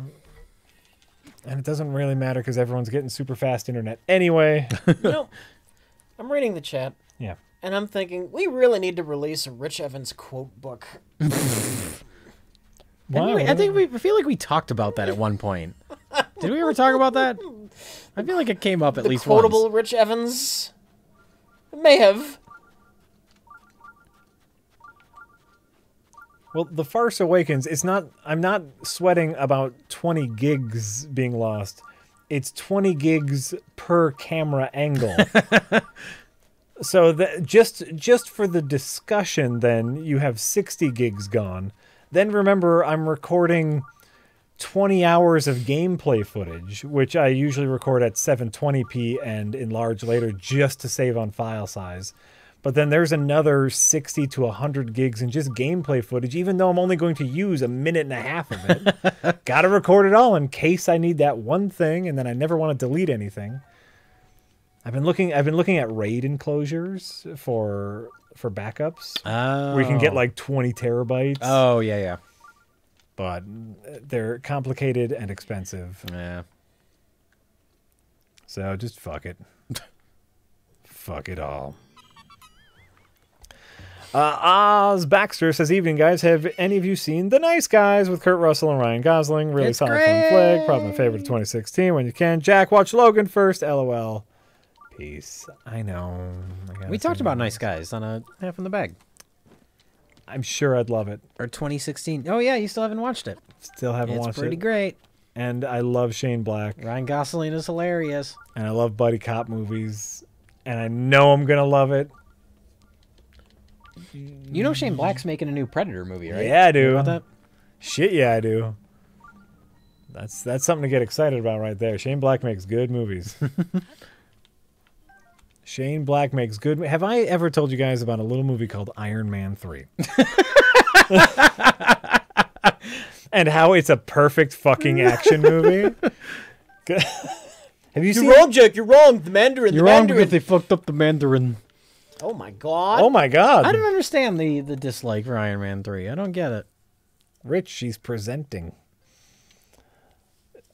Wait, you don't understand the what? The dislike for Iron Man 3. Other outside, because there are people that I think even beyond just the Mandarin that don't like it. I don't get it. Oh no. I can't even teleport back here. Oh no. What does she need? Like you need to at least activate the panel before you can teleport, right? Yeah, but what does she need? Noble Pursuit, a drink. Oh, sorry. Yeah, like I think part of that was comic book fatigue, I think, like starting to set in, just like general Marvel backlash, because that was the first one after the Avengers. Was it? Yes. That would make sense. I don't remember the order of any of this crap, but Yes, that was the first one after the Avengers, okay. which again adds to why it's a perfect fucking action movie, because the plot revolves around him having to deal with the aftermath of the Avengers. But so I think that was just some fatigue kicking in, and yeah, then they messed up the backstory. But those people are idiots. To be fair, I'm sure not everybody is upset about the Mandarin. No. I that's what know I'm saying. I know if I didn't like that movie and I weren't upset about the Mandarin, you would be pissing me off so hard right now. Yeah. Why blow up all your suits when they protect man? Because that was his gesture of love to Pepper.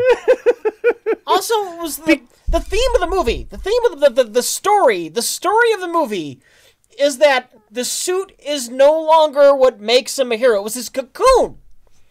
He's become a genuinely good person. He doesn't need the suits. Yes, if Thanos invades Manhattan, he would probably want the suits. But from a story perspective, the You're message talking about this is... particular movie. Yes. At the start of the movie, if you remember, he has a little panic attack and goes inside of his suit because of his panic attack. He feels he needs the suit to be a superhero. Oh, then his suits get taken away. Then there's action sequences in which he is an action hero without the suits, using his smarts because he's also a genius billionaire playboy philanthropist. So the entire course of the movie that is shown through action sequences shows us that he doesn't need the suits to be a hero, and at the end we get a visual representation of that, as the suits are literally ripped off of him by the bad guy, proving that he doesn't need the suits. It's perfect action. It's like It's a perfect action movie that also has a little story to tell that doesn't get in the way of the action. But see, this is why I call it a perfect action movie. Like musicals, right? Be with me here. It's going to take a while to get around. A musical. Oh no. I know. The reason people Every song in a musical should propel the story forward. or give us information on the character. Yes, Right. exactly. Every song in a musical either If you can take a musical number out of a musical movie, if you take it out and it has no effect on anything, then it's bad. exactly. The Iron Man 3, which is not the name of the movie, it's just Iron Man 3. The Iron Man. The Iron Man 3, every action sequence either gives us information about the character's current state of being or propels the story forward. It's a perfect action movie. Yeah. Thank you, Jay, for helping me get there a little faster, because I would. I could tell where you were going, and I knew you were going to take too long to explain it, so I thought I'd jump in. And Thank you. it also has in supporting roles both William Sadler and Miguel Ferrer. William Sadler is the president, There you go. and Miguel Ferrer, who passed away recently. That's right. He did. Yeah, he died recently. Oh, Blank Check. Is he in Blank Check? Of course he's in Blank I've never Check. seen Blank Check. He's in everything. That's a forgotten 90s movie. Oh, man. Love the shit out of Blank Check. All right. Where are we? What's happening? Hey, guys, says J.K. Bluntman. Hey, guys, I love you. Listen. Yep. Have you ever thought about a Len Kabaczynski only special edition Best of the Worst? As in, we only watch his movies? Your editing For skills one, we've already seen piled. Yeah, we've seen his them all. movies. Yeah. I haven't seen his newest one. Yes. Yeah. But that's not a full Len Kabaczynski episode. Right. Yeah. Yeah. And at this point, we know him. It would just be weird. That and, well, I mean, the first movie we did of his, we did like basically a full retrospective of all of his movies. Right. We talked about all of them that had been made up until that point. So Yeah, and it would be weird at this point because, like, he could call us. he could call us. Yeah, what the fuck, guys? now he just knows us, and so yeah. I mean, what the fuck? Well, he knows what we think of his movies, Oh, so yeah. it doesn't matter. But But also, Len would be so cool. He'd be like, "Hey guys, I saw the episode. I thought it was really great," yeah,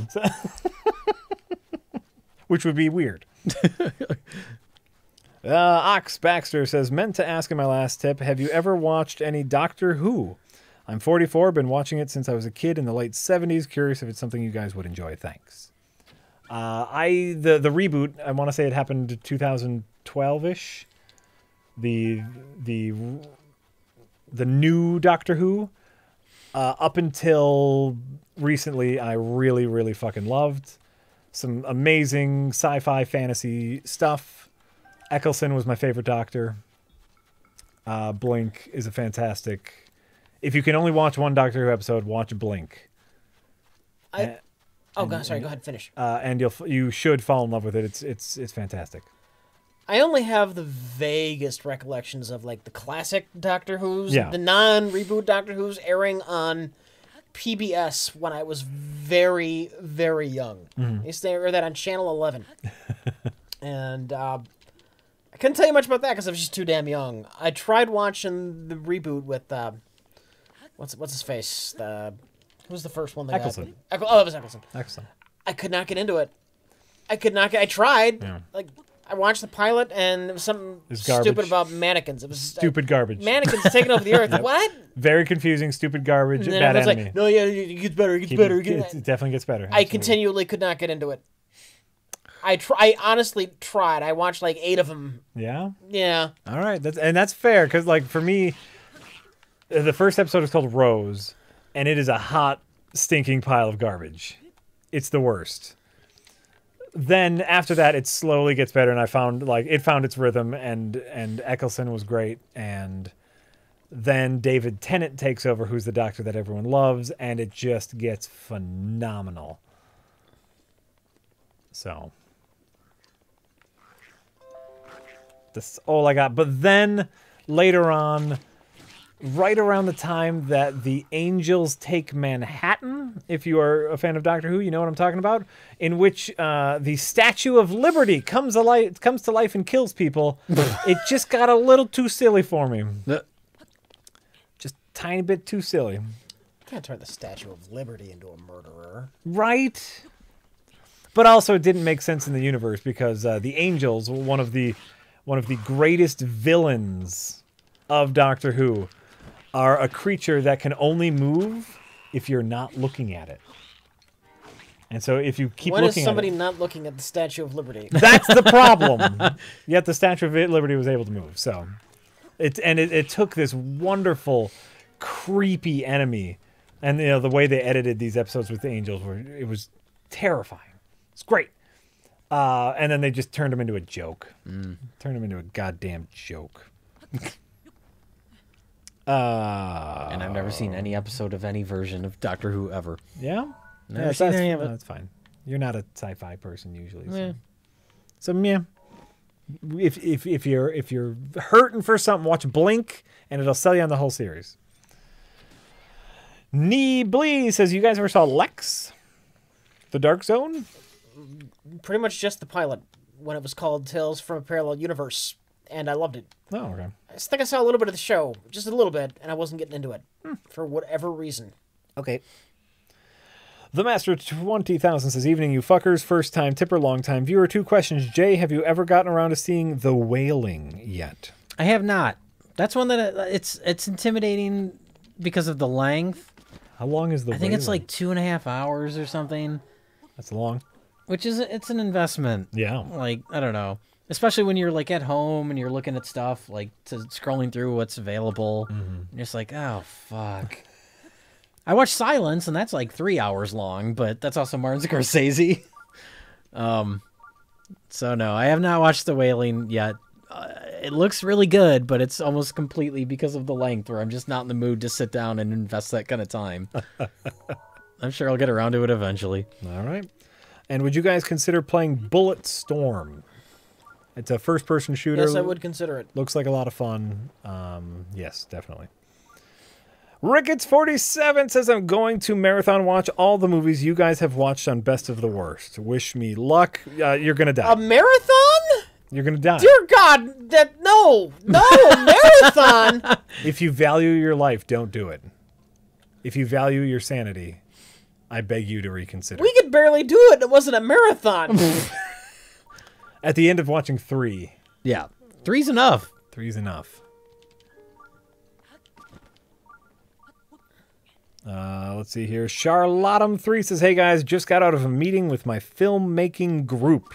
We were brainstorming short ideas when the meeting broke down over the use of an Anne Frank joke. Do you think people are too sensitive? Yes. I don't know. It's still too soon for Anne Frank jokes, as far as I'm concerned. It's too soon. What you should do is like keep some sort of personal notebook of Anne Frank jokes. Hold it on. Maybe every night, write a new Anne Frank joke, date them appropriately, and maybe someone will find them later. No topic. Oh, sorry. Did I not let it... That was an Anne Frank joke. Talking about Anne Frank jokes. She's well known for keeping a diary. Yeah. So I was talking about keeping a diary. You're talking about keeping a diary of Anne Frank jokes. jokes. Yes. That you could save for later, and hopefully I got it. I mean, you know, Rich wasn't paying attention fully, and I was I didn't hoping quite get it, I guess. It wasn't... I was hoping you would get it as an Anne Frank joke, but sorry, go ahead. No, because I'm ready going because it's important to me. No topic when it comes to humor, no topic is off limits. Right. Nothing is taboo. There is nothing that is off limits, providing you can be funny. Right. Yeah. So, by the way, is it possible that you just weren't funny? Yeah, maybe you just had a bad Anne Frank joke. Which is hard to believe, but... You know, just putting that out there. But there is no topic, in my opinion, that you cannot make a joke about. Sure. Unless, of course... You just need to be a better comedian. You need to be a better comedian. Also, like, perhaps someone has specifically said, hey, let's not make this joke because it's sensitive to me. And then, like, that's just being a good friend. To, like, listen to your friends. But, like, in general, to a general group of people, no joke is off limit as long as it's funny. It's all dependent on the context and the execution. Mm. This is a huge maze. I don't know that I have the time or patience to figure this one out. That's fair. Listen, I'm not saying my Anne Frank joke was funny. The joke, A diary of Anne Frank jokes. That's pretty funny. a diary of Anne Frank joke. And more importantly, it was just like the fact that I was making a joke about Anne Frank while we were Jack, going to discuss Anne Frank jokes. It was a whole meta narrative I thing. apologize. That's all I can do. I can only See, now you're apologize. explaining the joke, and there's nothing less funny than explaining a joke. This is where I'm going. There's nothing that kills a joke more than explaining a joke. Well, now, hopefully, now my joke is just. That's like the guy on YouTube that takes our Nerd Crew videos and intercuts it with like actual Right. like podcaster stuff where it's Yep. like you're just explaining the joke. Did people not get that that's what you were doing? Maybe Yeah. I don't know. No, now more so. I'm just joking about Rich's inability to listen. That's what I'm doing in over-explaining my Anne Frank joke. It's just making sure I hammer home that Rich is not a good yes-ander. I'm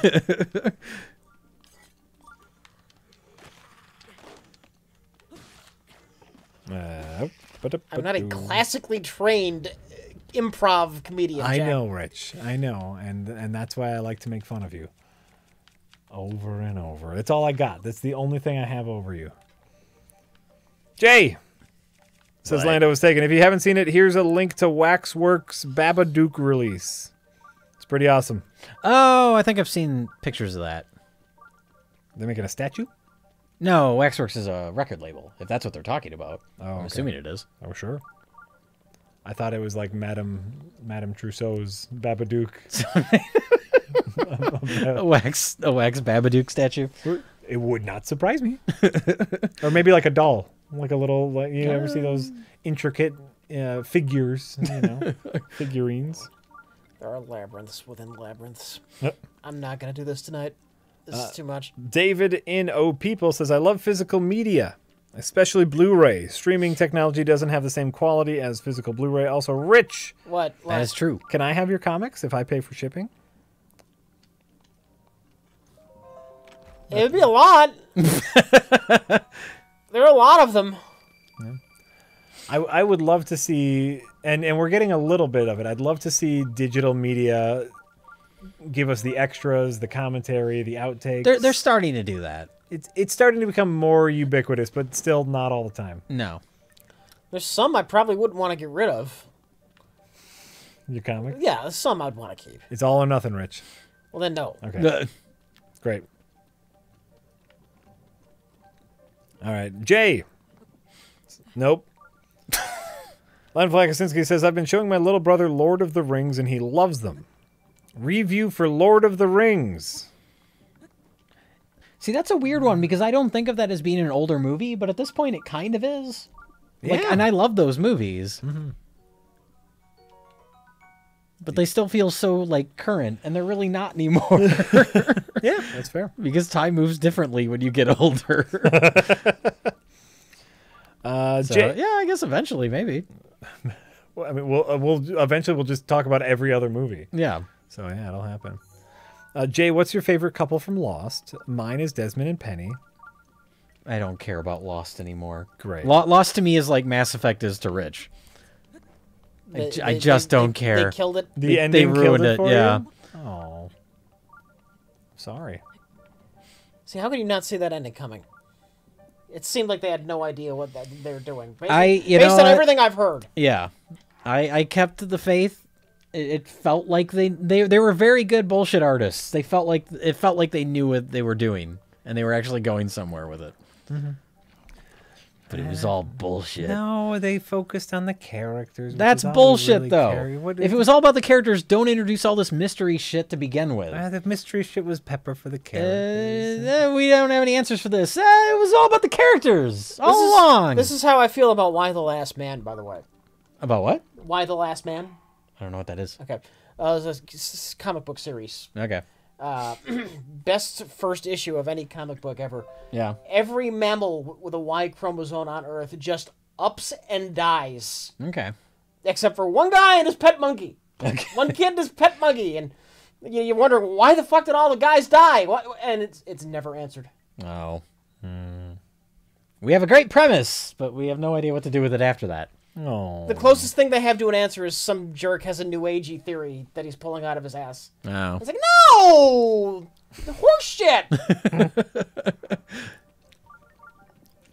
All right. Lana was taken. Jay, did you make the same horrible mistake I did when you first read David Gordon Green was remaking Halloween and misread it as David Robert Mitchell? No, I did not. I've never been so excited then totally bummed. I did not make that mistake. And I'm sorry for you. Yeah. Although, honestly, I think David Gordon Green is an interesting choice. It's an outside-the-box choice, which is what I think these type of reboots need.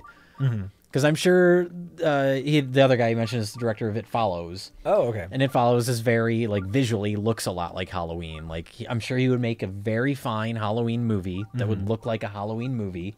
But if you're going to reboot these things, do something different with it. Give it a shot. Yeah. So David Gordon Green is such a fucking weird choice that I approve. What has David Gordon Green done? David Gordon Green started doing these independent dramas, these movies like George Washington and things like that, and then he moved on to doing the that big wasn't that studio bad. stoner comedies, like Pineapple Express, Oh. and Your Highness. What? And so him and Danny McBride are writing the new Halloween, and David Gordon Green's directing it. Interesting. So that's a weird fucking choice. That's a like, very weird when they were choice. talking about the new Halloween movie, the people that were getting talked about are like, what's his name? Mike Flanagan, who directed some movies that are kind of similar visually to something like Halloween. So they just went with someone completely random that is at the very least going to do something different with it, hopefully. Because I don't want to see someone just make a movie that looks and feels exactly like Halloween. Yeah. I'll just watch Halloween. Go under the shrine. There is no under the shrine. There's no under the shrine. Rich, go under the shrine. Well, if you go in it, I guess you're going under it. Okay. Hey guys, says Curb Your Skyrim C4. Loved RLM since TPM review first came out. The Phantom Menace, I assume. You guys are awesome. Question for all three, but mostly Jay. Since we know he's the one who collects vinyls, 3 favorite movie scores. Oh. Movie scores. Not soundtracks. Right. But score. Favorite scores of all time? Oh my god. That's a lot of pressure. Or just 3 good ones that you can think of. Yeah. Like we've already talked about Tran. Oh yeah, I love the score to Tron Legacy. Yeah. Ooh. I love Escape from New York. Mm-hmm. I love Neon Demon's score is really great. I'd like to mention a score that I think doesn't get as much love nowadays, which is the Mark Mothersbaugh score for the Royal Tenenbaums. Oh yeah, that's a great score. Great score. Like, they have a fun soundtrack too, but his original The music pieces is really, really good. Yeah. are really amazing. For that. The long shot at the end after everything goes chaotic at the wedding, where it's just going from like one character to the next, and then you see like, you know, they have a new dog and that whole sequence, and then it ends on Royal Tenenbaum and Ben Stiller, and he's like, and Ben Stiller's like, I've had a rough year, and like that, the music that plays during that whole sequence is so wonderful. Oh yeah, all of his original stuff, like light orchestral stuff, great. Yeah, Light strings, beautiful, beautiful stuff. yeah. I mean, it's Mark Mothersbaugh. He's great. He's great at whatever he does.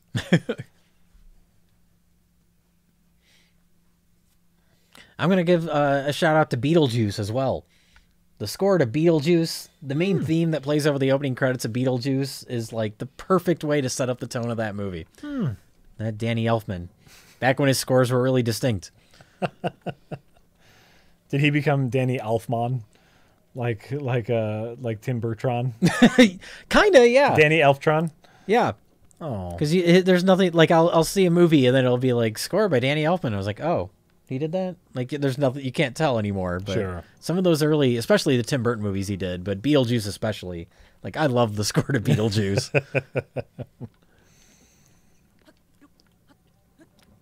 all right. Anonymous says, Jay, what do you think about the Clash of the Titans? Do you think Harryhausen actually thought of the bird before R2-D2 was created?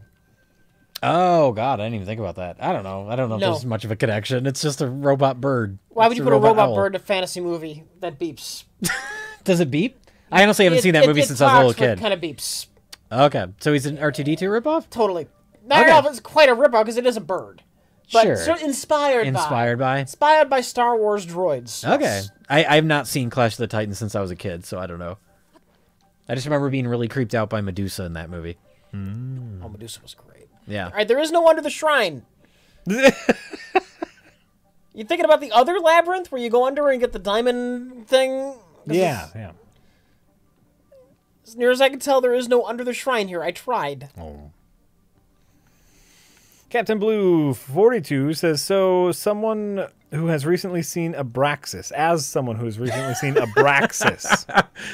I really want you guys to do a best of the worst with that.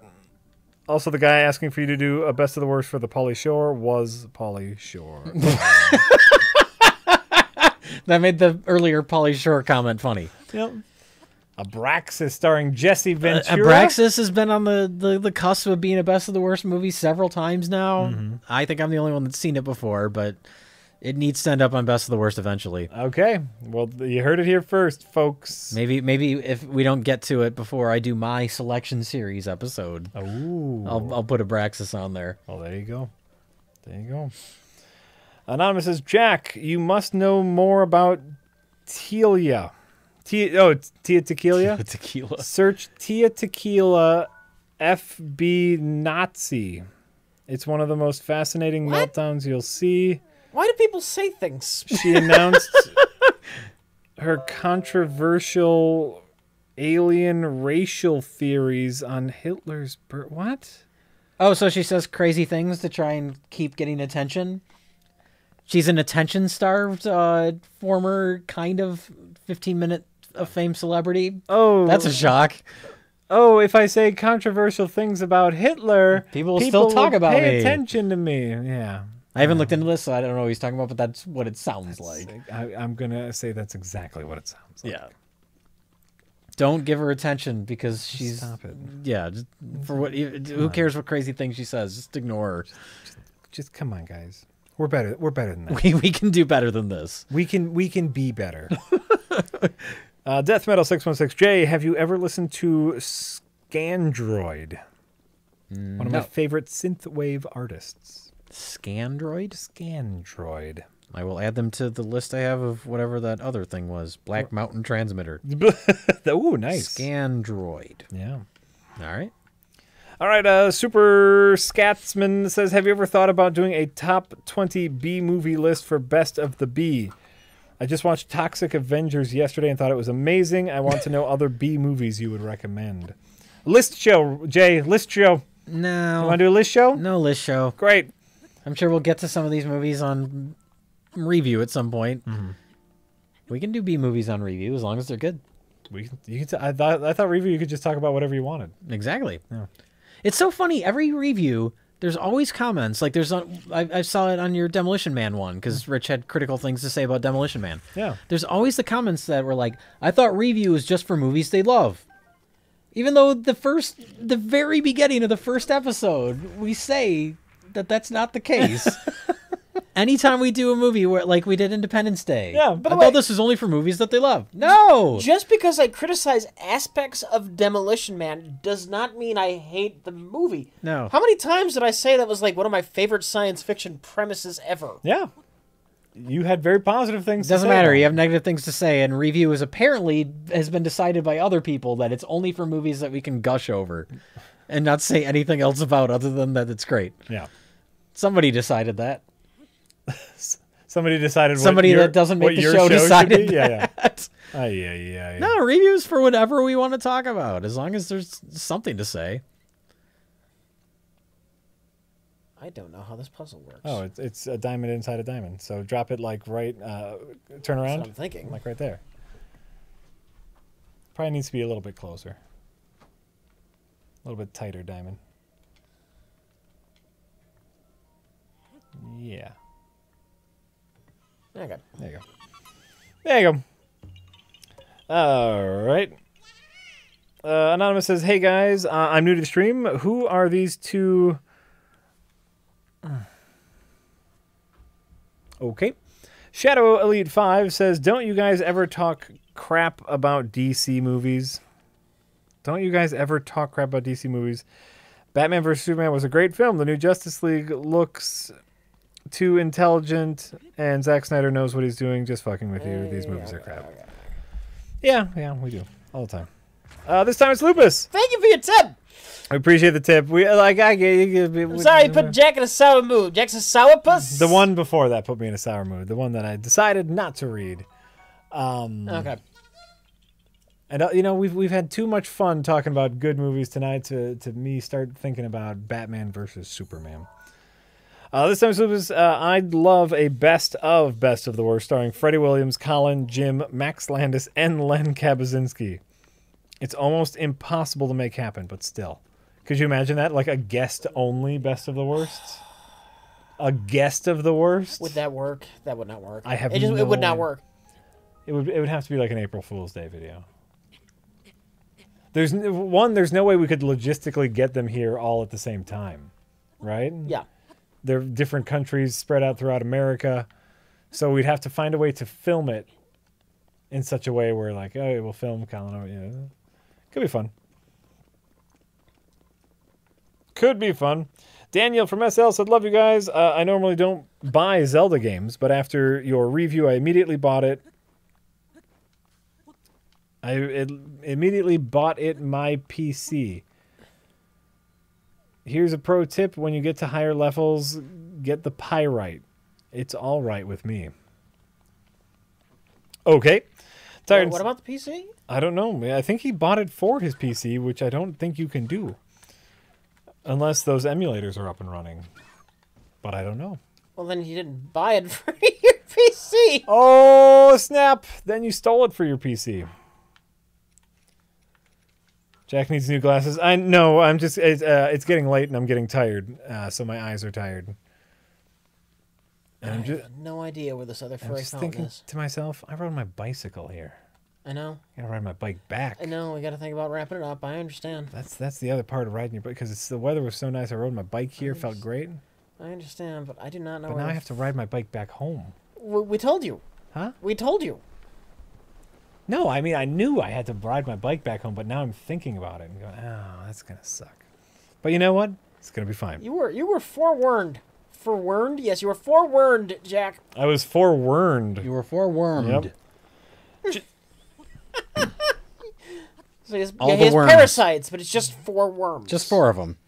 Jay, Tired and Sad says, we touched on this a little earlier. What are your thoughts on Prometheus 5 years since your review? I mean, I haven't revisited it, but Yeah.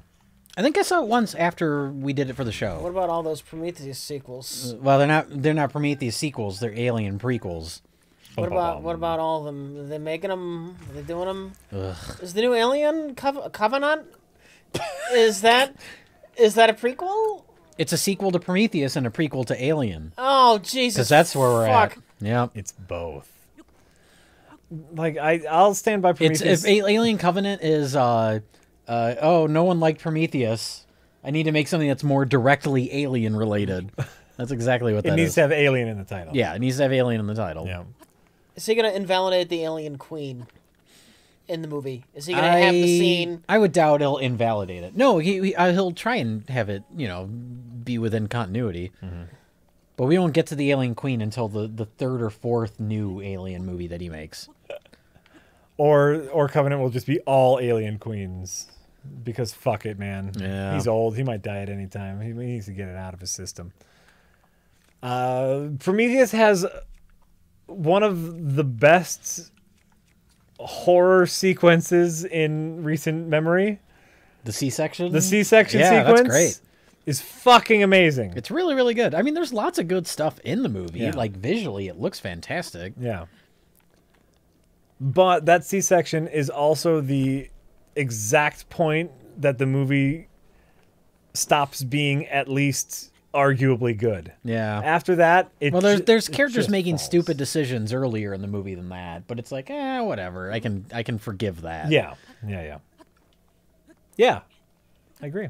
So, I don't know. I haven't rewatched it. Maybe I'll rewatch it before we do Alien Covenant. We'll see. Oh wow. Ooh, that's a fancy one. Let's see. Here's here. what I'll say for Prometheus, as opposed to Alien Covenant. At least Prometheus was trying to do something slightly different.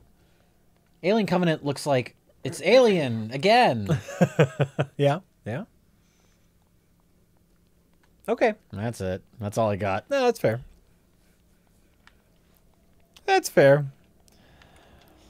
G-Shots says, hey guys, glad to make the stream. Wondered if you have any plans to attend conventions in the future. Miraculously, I got tickets to the San Diego Comic-Con this year. A PR booth would be great. Nope. There's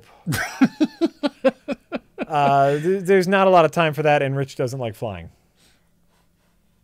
Yes, I hate it. I hate it so much. It's amazing how much I hate flying. We did some conventions early on. It wasn't our thing. That's that. There you go. No, thank you. Tired and Sad says, do you guys feel Zack Snyder has been secretly working for Marvel?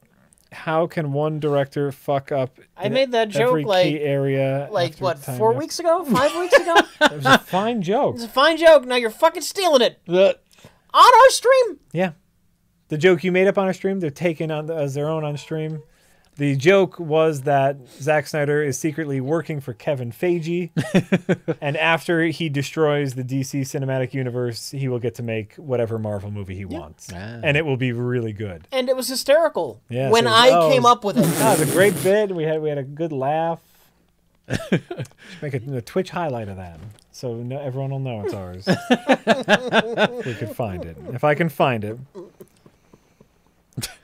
Jay, have you seen The King of Comedy by Scorsese? Oh, yeah. That's a great movie. Feels like that is one that isn't talked about as much against true. Taxi Driver. Yeah. Have you ever seen that? That's Billy Crystal, right?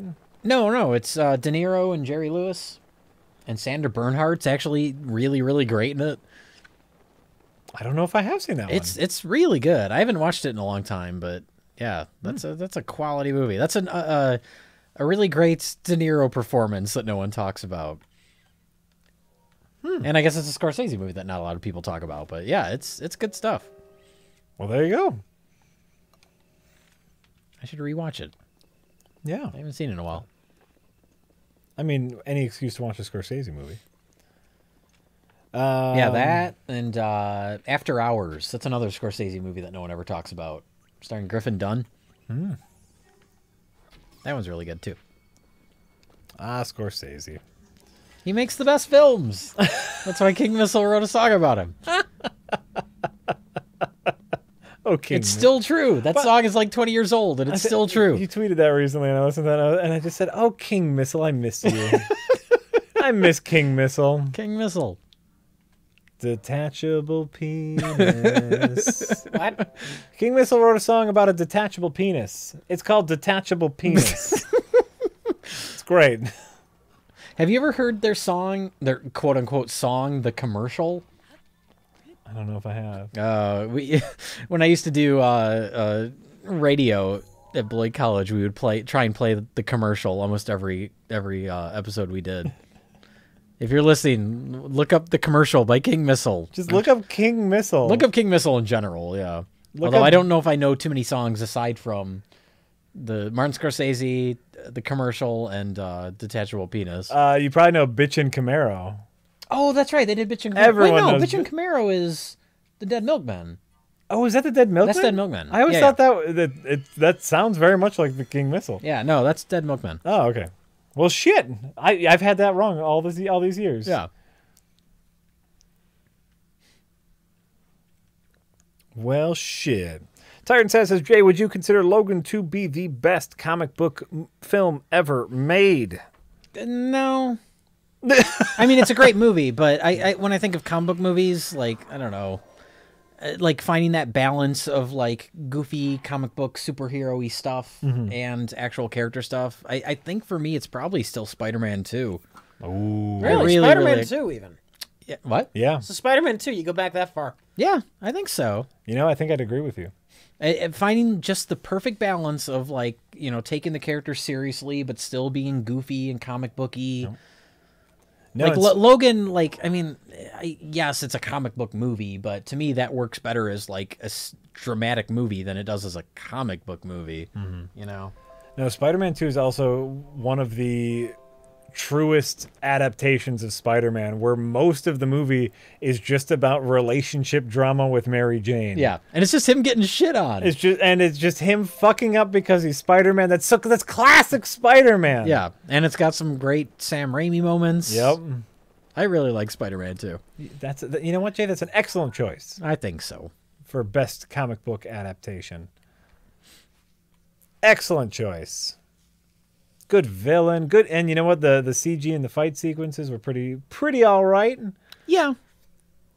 You got Tobey Maguire, who makes funny faces sometimes. So that puts a little damper on it. But a heck of a movie. A heck of a movie. I have not seen any of the Lone Wolf and Cub films. I've only read. Oh yeah, people keep comparing Logan to that, right? That's what I read, and I haven't seen Logan, but I get Comixology Unlimited, which is like a Netflix subscription to comic books. And I recently read a whole shit ton of Lone Wolf and Cub, and I can tell you it's probably Logan is probably not like it. Okay. It was very different than what I was expecting. I was expecting The Professional, Oh. and it is not The Professional. Okay. It's Dread.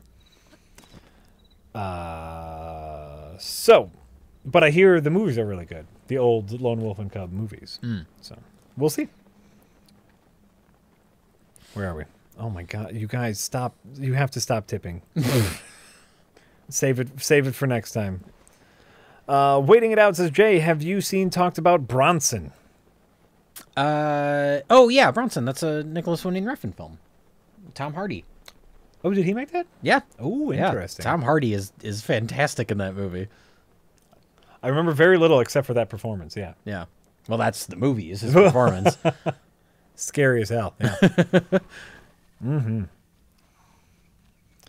David in Oh People, of course you don't have to send all of them. Jack making comments and making me tip again just to clear things up. Son of a bitch. I'd like to get into them and not pirate because physical pages are best.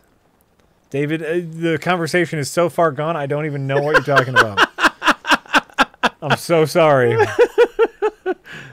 I don't know what you're talking about. Tyrant Sad said, once the DC Extended Universe hopefully crashes and burns with Justice League, do you think it will be rebooted from scratch? Yes. The question is, will it crash and burn at Justice League or Wonder Woman? I think they're gonna keep hammering their way through. I Stubbornly. they'll keep plowing through after Wonder Woman. If Wonder Woman's a big flop, they'll be like, well, we still got Justice League. I think Justice League will be like... I even after that, though, I don't think they'll reboot it completely. But I think that'll be like the turning point where they're like, we need to severely change our plan. Maybe. I don't know. I know The Ben Affleck Batman movie, like I just don't think that's ever going to happen at this point. Right? And did you hear that rumor mill last week that Joss Whedon is in talks to direct a That's not a rumor. I think that's been confirmed. It's been confirmed? I think so. And see, this is where it can turn. Well, that's where it's like we need to get someone that can make a movie that's fun. Yep. And someone who won't listen to Zack Snyder. Yeah. Because Zack Snyder will probably still have some sort of executive producer credit. I don't know. It might be over for Zack Snyder after Justice League, depending on how that does. I don't know what his contract entails. Well, yeah, who knows? But it doesn't matter because Joss Whedon won't listen to him. Well, if it's his boss, he'll have to a certain extent. I mean, Joss Whedon had to answer to people for Avengers 2. That's why he's not making Avengers movies anymore. Oh, sure, but he has the clout to go around Zack Snyder. Maybe. He made the Avengers, the biggest fucking comic book movie ever. Yeah, but then he made the Avengers 2, where he had to do all sorts of compromises and cram in all sorts of other shit. Oh, sure, still made money. That's true. Still made money. So that could be what that could be is a soft universe reset. The Joss Whedon Batgirl? Yeah. Yeah. Where he does a movie in his own style that doesn't look like a Zack Snyder movie. I think that's all it'll take. Like, you can keep using Henry Cavill as Superman if you want. Just don't make miserable nightmare movies. Right? Like, Jesus Christ. Right? And then like I think Justice League will be a big turning point if that movie underperforms, which it probably will. Oh yeah. Imagine if DC hired real filmmakers and just let them make a damn movie instead of thinking they know how to do it better. Yeah. You know, what I'm sure happened is They hired Zack Snyder and they're letting him do whatever the fuck he wants. That's how they're in the trouble that they're in now. Yeah. Ooh, super zing. What I'm sure happened Not is even a zing. That's just, this is what's going on. well, you zinged that commenter. Okay. I'm sure at one point a DC executive made something that was a good call in one of the Nolan Batman movies, right? Okay. As an executive producer said, "Hey, I have an idea for this. Let's hire Heath Ledger as the Joker." And it turned out to be a really great call. And so then that gave them the confidence to make more calls for more movies, and they just fucked everything up. They made one correct call. The Off Switch says, I can't win with horror movies. I find the bad ones insufferable, but the good ones make me feel uneasy for days. The latter is why I'm saying thank you and fuck you for recommending The Witch. The Witch. It's the best. So good. So it does make you feel uneasy. Yeah. That's one that sticks with you. It has genuinely horrifying imagery. Mm-hmm. And it's fucking great. The Zeus, I'm a huge Nintendo fan, and I'll take whatever I can get from you guys, whether it's 1-2 Switch or Zelda. Keep up the good work. Goddamn 1-2 Switch. Going through that stream of us playing 1-2 Switch was a nightmare. What an awful game. What an awful game. Speaking of not speaking of Zack Snyder, Death Metal, just wanted to point out that he got booted from his position as head of DC Cinematic Universe right after Batman vs. Superman was slammed by critics. Geoff Johns is now in charge. But he still is involved, right? I mean, obviously he directed Justice League, but does he have no creative input anymore? Maybe not. I want to say that he had creative input on Wonder Woman, but maybe that was before he got canned. Who directed Wonder Woman? Some broad. Oh, they got a female director for it? You guys can't see me looking worried. I'm gonna say yes. Oh, okay. Let's look that up really quick. Wonder Woman. Some broad. Patty Jenkins. What has Patty Jenkins done? She directed Monster. Oh, really? She directed The Killing. She directed Arrested Development. Oh. Interesting. Anything else good? A couple episodes of Entourage. Ugh. Well, Monster. Okay. That's interesting. Some broad Patty Jenkins. You know, as you say. Well, if the other problem is the Zack Snyder stank is all up in the DC universe. Yeah. And like Wonder Woman is visually getting away from that, but still has Not really. it has the taint. It has the taint of the stank. And so you need a movie that is visually not Zack Snyder. And it's probably not going to be Aquaman. Well, Aquaman is that James Wan, I think? The director of like the Conjuring movies? Oh, I thought James Wan was on The Flash, but left. I think he's on Aquaman. Let me look. Yeah, James Wan's Aquaman. Okay. The Flash is the one where they keep losing directors, right? Right. They still don't have a director. That's for why I that. assumed it was James Wan and he left. Wait, so No, what no, did no. James Wan do? James Wan did like the Conjuring movies and the Insidious movies. Okay. I actually like James Wan as a filmmaker. But obviously he's making horror movies where you can make them look like desaturated and depressing. So I have no idea what his Aquaman movie is going to look like. Depends on how much input Zack Snyder had. Yeah. Because if Zack Snyder had any say, it's going to look the same garbage. Oh, and James Wan did the whatever Fast and the Furious movie we did on Half in the Bag. The only one I've ever seen. Oh, okay. He did that one, I which think was that, fun. That one was good. That was a fun movie. I remember that one getting high praise. Yeah. As schlock. Yeah. Well, shit.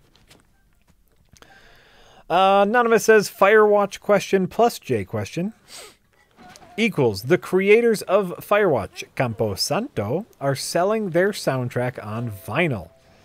Do you want a copy? Does the game's premise sound like a good movie premise? Which game? Firewatch. No. Well, A movie. no, yeah. Yeah, Sorry. Make sorry. a fine No, movie. yeah. Make a fine movie. It's a good story. I really liked the characters. The soundtrack is very country, so I don't know if Jay would like it. It's like wildernessy. No. And personally, I kind of hated the soundtrack.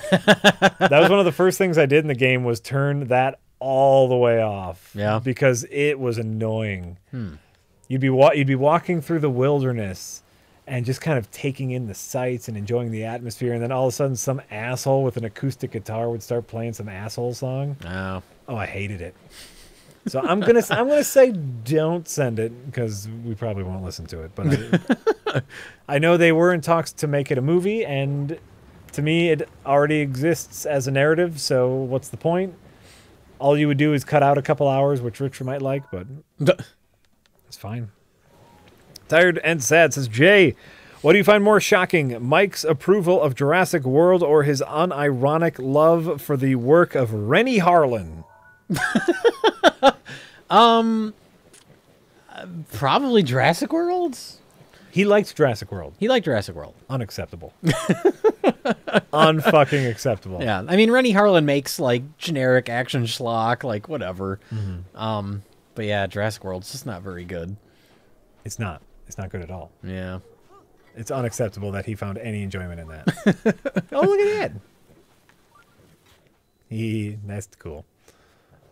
Oh, there it is! You found it, Rich.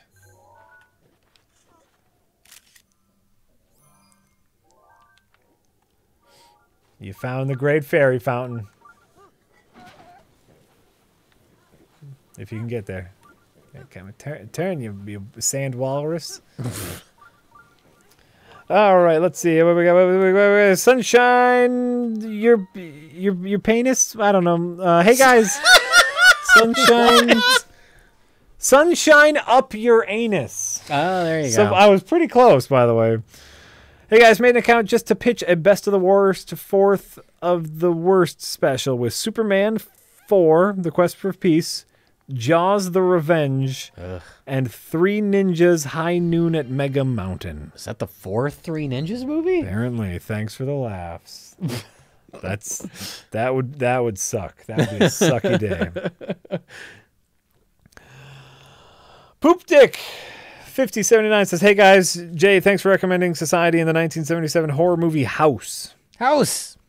Added those to my viewing list and thoroughly enjoyed them. Any similar movies you could recommend? Well, those two movies aren't similar to each other. What are the two? House and what? Not House, not the 80s House. Not the, they said the 70s one, right? Yeah. Housu, the Housu. Japanese movie. Nothing is like House. Nothing is like that movie at all. Similar to Society, look up Brian Usna, who directed Society. He makes lots of movies with goopy body horror stuff. Goopy body horror stuff. So, yeah, if you like Society, you might like... Well, he didn't direct it, but he produced From Beyond, which is Stuart Gordon directed, and that's got lots of goopy body horror stuff in it. But yeah, just look up Brian Usna. He's produced and or directed nothing quite on the level of Society, but other movies with that same sort of aesthetic. That's a quick tip. Anonymous has a really important question. Jay, have you seen The Witch 2? No, because it doesn't exist. LOL, Black my Phillip. I can't wait for the Witch 2 sequel. What would you even do as a sequel to The Witch? Just turn it into a straight up young girls' night on the town. Like turn it into almost a rom-com. Okay. You know? Starting to use powers. Just like give it to a director. I'm trying to think who's the worst person to give that to. Like who directed the Bewitched remake? Give it to her. You know? The Will Ferrell movie? The Will Ferrell. We need someone else who's done a witch movie. Yep. The Will Ferrell Bewitched remake. Give it to her and just go nuts with it. No one would expect that. There you go.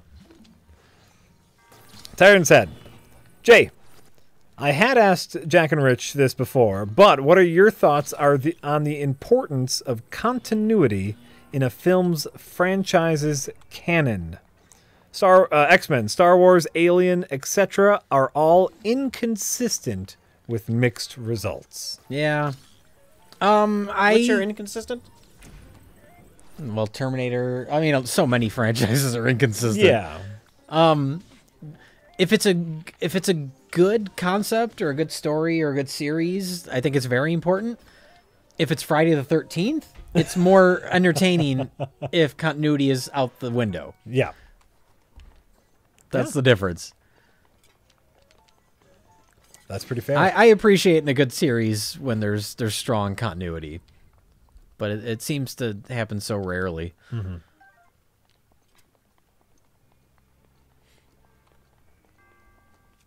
Bing. Yeah. Yeah. Like, and you know, something like if you take the first 3 Star Wars movies. Ah. What? I was wondering what was going to happen. And it wasn't going to be good. Mm-hmm. Like, you know, obviously, like, there's important continuity and there's not important continuity where it's like, obviously, or like, take the first 3 Star Wars and the prequels and all the stuff that, like, Ben Kenobi was saying about the Clone Wars and all those, and then you have the prequels which show all that, and there are heavy inconsistencies. Oh, sure. Like continuity errors, basically. That was kind of a big sticking point for some people to be like, wait a minute, if that happens, then why doesn't that happen and that happen?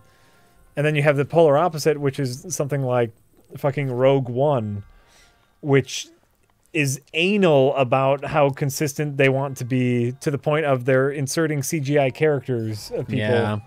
Well, Rogue One still When they fucks didn't it up, though. They didn't even need to do that to be consistent. Well, Those characters don't have to show up. Right. Right. Yeah. Right. So it can work, and sometimes it doesn't, I guess. I'm giving great answers.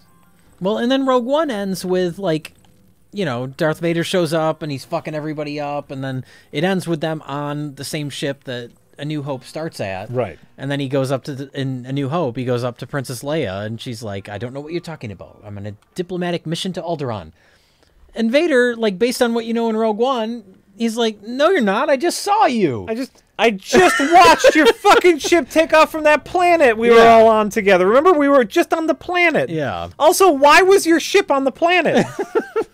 Why the fuck was your ship there? I was there because I'm the bad guy and I was fucking some people up. Yeah. You're the princess. That makes no sense why the princess was there. And why was your ship inside of another ship? Is that how your ship normally travels? I don't think so. Is that what happened at the end of Rogue One? I don't even remember now. Remember, her ship was like inside of the bigger ship. I honestly don't. And Mike was quizzing me recently. He was asking me about characters from Rogue One. He's like, do you remember this character? Do you remember this character?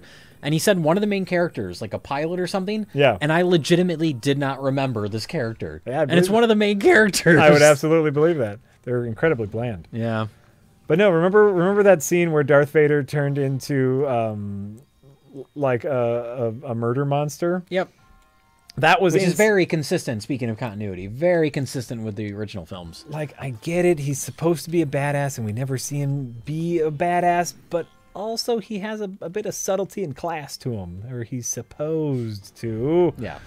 But so when he's going on his murder-filled rampage, that's in the big ship, and then remember they're all going through the door, and they pass the plan through the door. Yeah. That's the ship that Leia's on, and it goes away. Okay. I legitimately don't remember. Her little ship was in a big ship, and they were all there for some reason. Murder Monster Vader is Vader is fanfic Vader. That's the Vader that appears in all of your fan fiction for Darth Vader. He's so badass with his lightsaber, even though he never is in the movies. Right. But I want him to be. Vader traded nobility and goodness for power. Yes. And part of that involves having the power to have underlings do your bidding. Right. Yes. Yeah. You don't need to walk down a hallway and just slash everybody and look like a badass. Which is why in the original movie, the first time we see Vader is him casually walking in. Yes, after like a everybody else has done badass, everything. After his henchmen have done his bidding. Yes. Yes. Which Because- makes him more intimidating. Because he's in charge. He's the man in fucking charge. Yep. And it's like, I'm sure there's some like gray area before he was the man in charge where he had to prove himself and he had awesome epic battles. But that's not where he was in Rogue One. Oh, well. Go. Remember Rogue One? No. No. There was a blind guy. I liked his bit. I liked the blind guy's bit, but sure.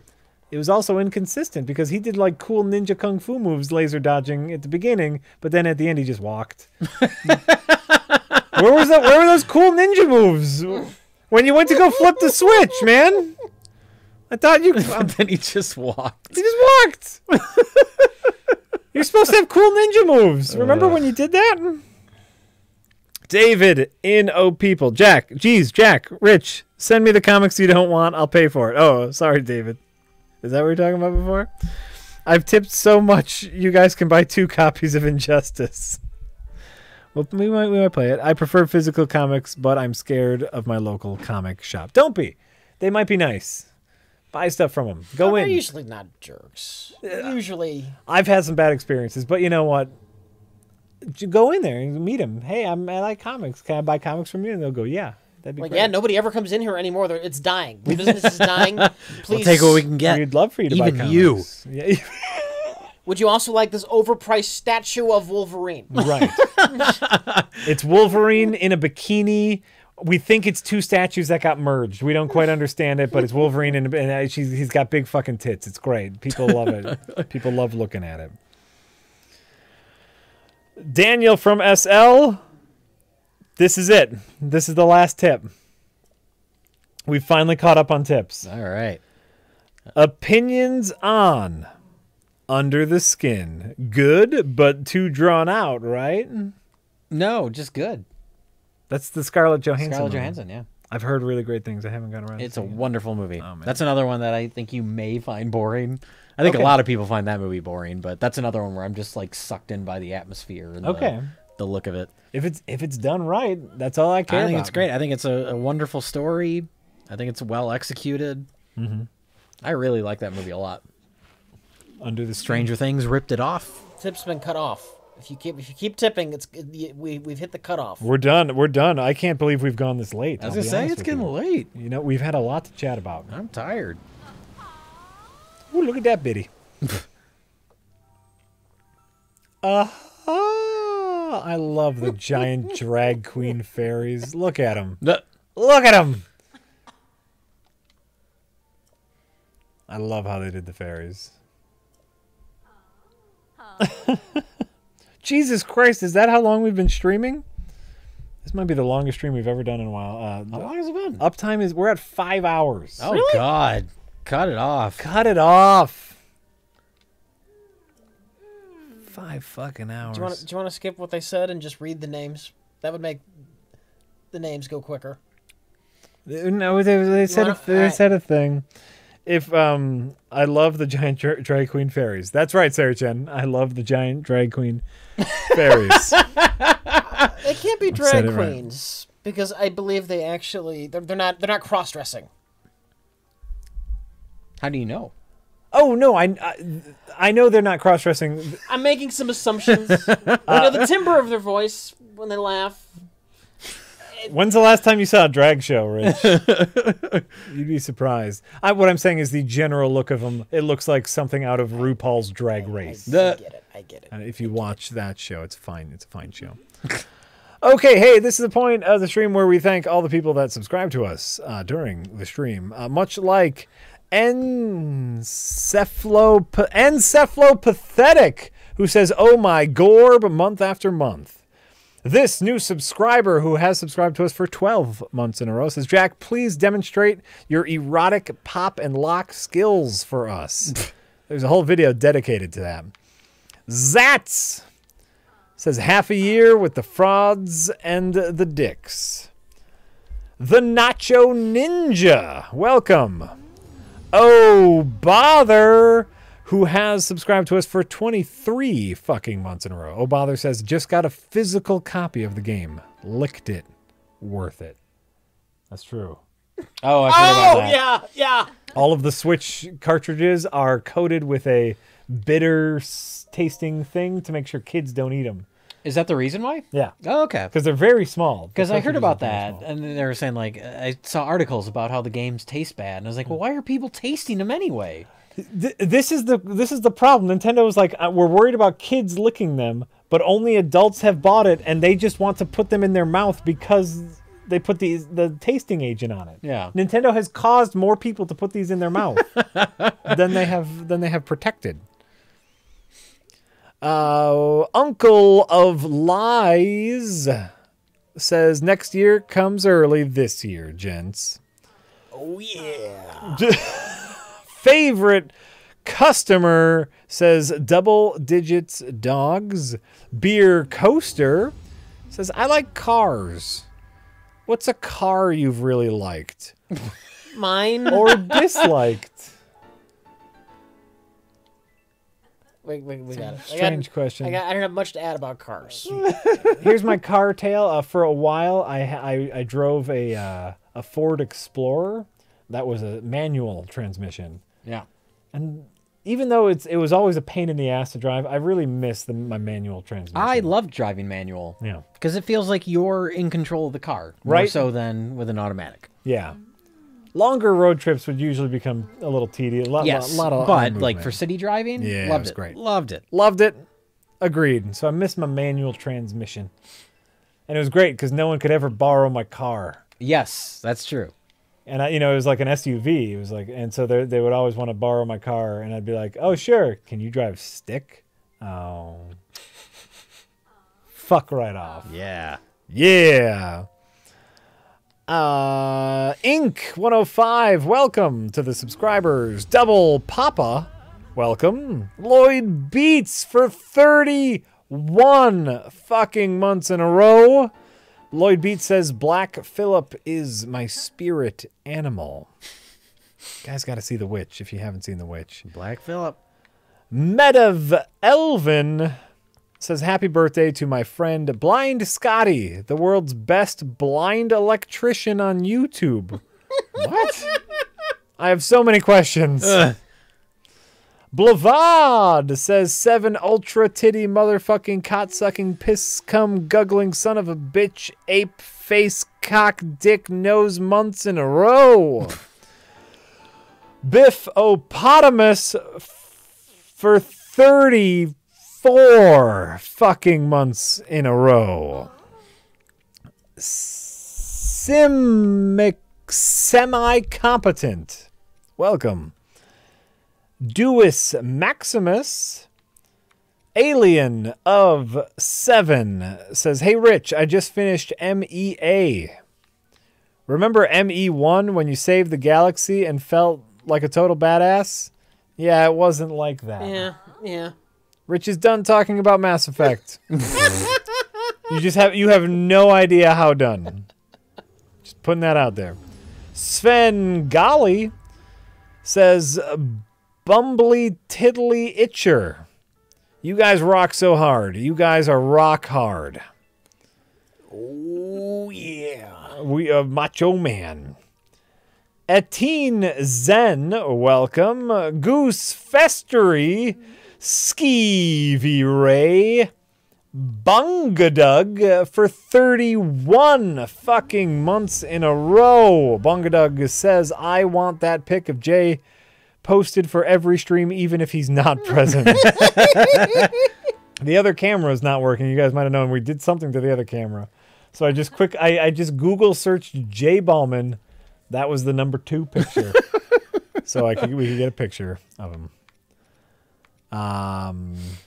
Jarsis Crust for 14 months in a row. Dedra, please welcome. The Off Switch for 15 months in a row says, $1 billion idea, 3 amigos, but with Melissa McCarthy playing all 3 amigos. Oh, God. How could it fail? Like, we've talked about this a bunch, but the problem was not the talent in the Ghostbusters. Melissa McCarthy, Kristen Wiig, and Kate McKinnon. Kate McKinnon are funny ladies. Yes. And have been funny in things. There are many other problems with it. So a 3 Amigos reboot with the 3 of them has potential. It's by the way, nothing has been happening. We were Keep just Paul joking. Feig away from it. Just keep Paul Feig away from it. Paul Feig. I take some, but I cannot read that from here. That's all right. No, I got it. Okay. Everything's fine. Vandrenth. JJ Cheeker for 15 months in a row says pyrite is all right with me. It might not be real gold, you see, but it tastes better with salt and pepper, so pyrite is all right with me. Pyrite is not right by me. It don't get the pussy, you see. Gold is better, makes pussies wetter, so pyrite is all right by me. Or pyrite is not right by me. I fucked with the last part. Oh. It's fine. It's fine. Death John. Ryan from MI says Octorox. Spooky Dookie for 26 fucking months in a row says I'm still here. Mo Bolts. Welcome. Okay. Mo Bolts. Ploost's chat. Ploostes chats. Welcome. I don't know your names. Senex River, welcome. Lando was taken for 30 fucking months in a row. Lando was taken says 30 months for a 30-year-old man-child. Thanks, you fucks. Jonty B, welcome. 7 of Borg 9. Synthetic Hero. Clone 2727 for 13 months in a row says keep the Jack Rich reviews coming. Check your inboxes. We're working on it. So that was a fine review. That was a fine edit. Oh, thank you. Jay, how was it, by the way, editing that when you weren't a part of it? Was that weird or better? The only thing that it wasn't better. The only thing that was weird about it was the fact that I wasn't terribly familiar with Demolition Man. Okay. Like I'd seen it before, but like obviously when it's an episode that I'm on and I'm talking about a movie and then I'm editing that episode, like I know right where to go, you know, Right. in the movie to find the clips I need. Sure. So it's a little different in that respect, but yeah, it's fine. All right. I hope it was good. That's all I got. I thought it was fine. Yeah, that was a fine episode. So we talk about Demolition Man. Though, you know what? In hindsight, and I saw this in someone mentioned this either on Twitter or somewhere. We didn't. There are so many things, memorable things about Demolition Man. One thing we didn't talk about was Murder, Death, Kill. Oh, sure. Oh, I liked that. That's what it was named. A Murder, Death, Kill. So, anyway. But that's like review isn't just like remember this part, Right? Like you're talking about the movie as a whole, Right. Oh, sure. And that's kind of more important. I'm really glad that you kept in most of our franchise war debate. Oh yeah, that was the most interesting part. The dumbest That could have aside. been longer. That was the dumbest aside ever. Basically, what I'm saying is, do you want a standalone video where Rich and I debate the franchise wars? Because that can happen. Gray Matter 42, welcome. The Face Sitter, welcome. Oh, fuck you guys and your names. Gek Igangurv. That's the name. Fine, Jack. That's fine. That's the name. Mr. Balls, welcome. Chiboleth says, I have made it with a woman. I'm sorry, what? I have made it with a woman. Rich and Jack inform the men. You want to try the men now? Do you want to? No, they're proud of it. They want us to let everybody know. Oh, okay. And I'm jokingly saying I'm jokingly misunderstanding. Oh, okay. You want to try a man now? I was- wasn't to your liking. I was just generally not understanding. So, chat, Chiboleth has made it with a woman. Congratulations. Congratulate on doing a Chiboleth. thing that people have been doing for centuries. Just centuries? Well, whatever. A very, very How long the time. fuck did they make babies medieval times? Did they really have a stork? At one point they did. At one point they did. That didn't just come out of nowhere. Come on, Rich. It's based on historical facts. What would happen is, do you know why they call it an archway in a room? The Roman arches, people know those, right?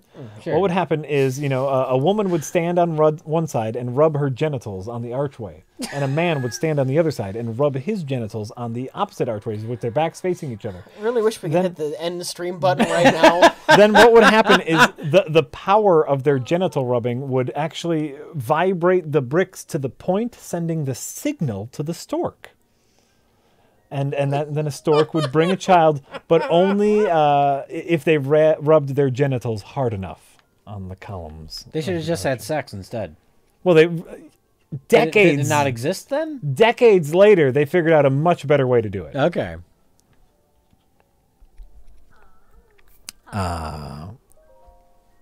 Where was I? Chiboleth made it with a woman. G-Shots for 31 fucking months in a row. Says, holy crud, 31 months. Who cares? Just kidding. Love the stream. Keep up the good work, guys. AJ Pimps All says, best way to nurse a hangover equals listening to this fraudcast. Yeah. I mean, I don't know if I would. I think if I was really hungover, I just wouldn't want to listen to people talk. Yeah. Shut up. Just shut up for a little bit. Or at least listen to someone with more of like a soothing voice. Right? None of us have soothing voices. No, I God, agree. at least of all me. Yeah. I agree. Hug or loaded. Hug or loaded. Welcome. Riot Crew for 34 fucking months in a row says, hey, Jack and Rich, check out Star Realms. It's a 2-player card game. Might be a fun board game stream. I may send it to you if you don't have it. We don't have it, but yeah, go ahead, send it to us. We like that kind of stuff. Exploding Varmint and Tell Gyros. Telgaros, maybe. Telgaros. Oh, Jack. Rich, we've been streaming we for have. 5 hours plus at this you're point. losing it. I know. I have to ride my bike I home. know. Try not to lose it. It's gonna be fine. Hey, everybody, thank you for subscribing. we really appreciate it.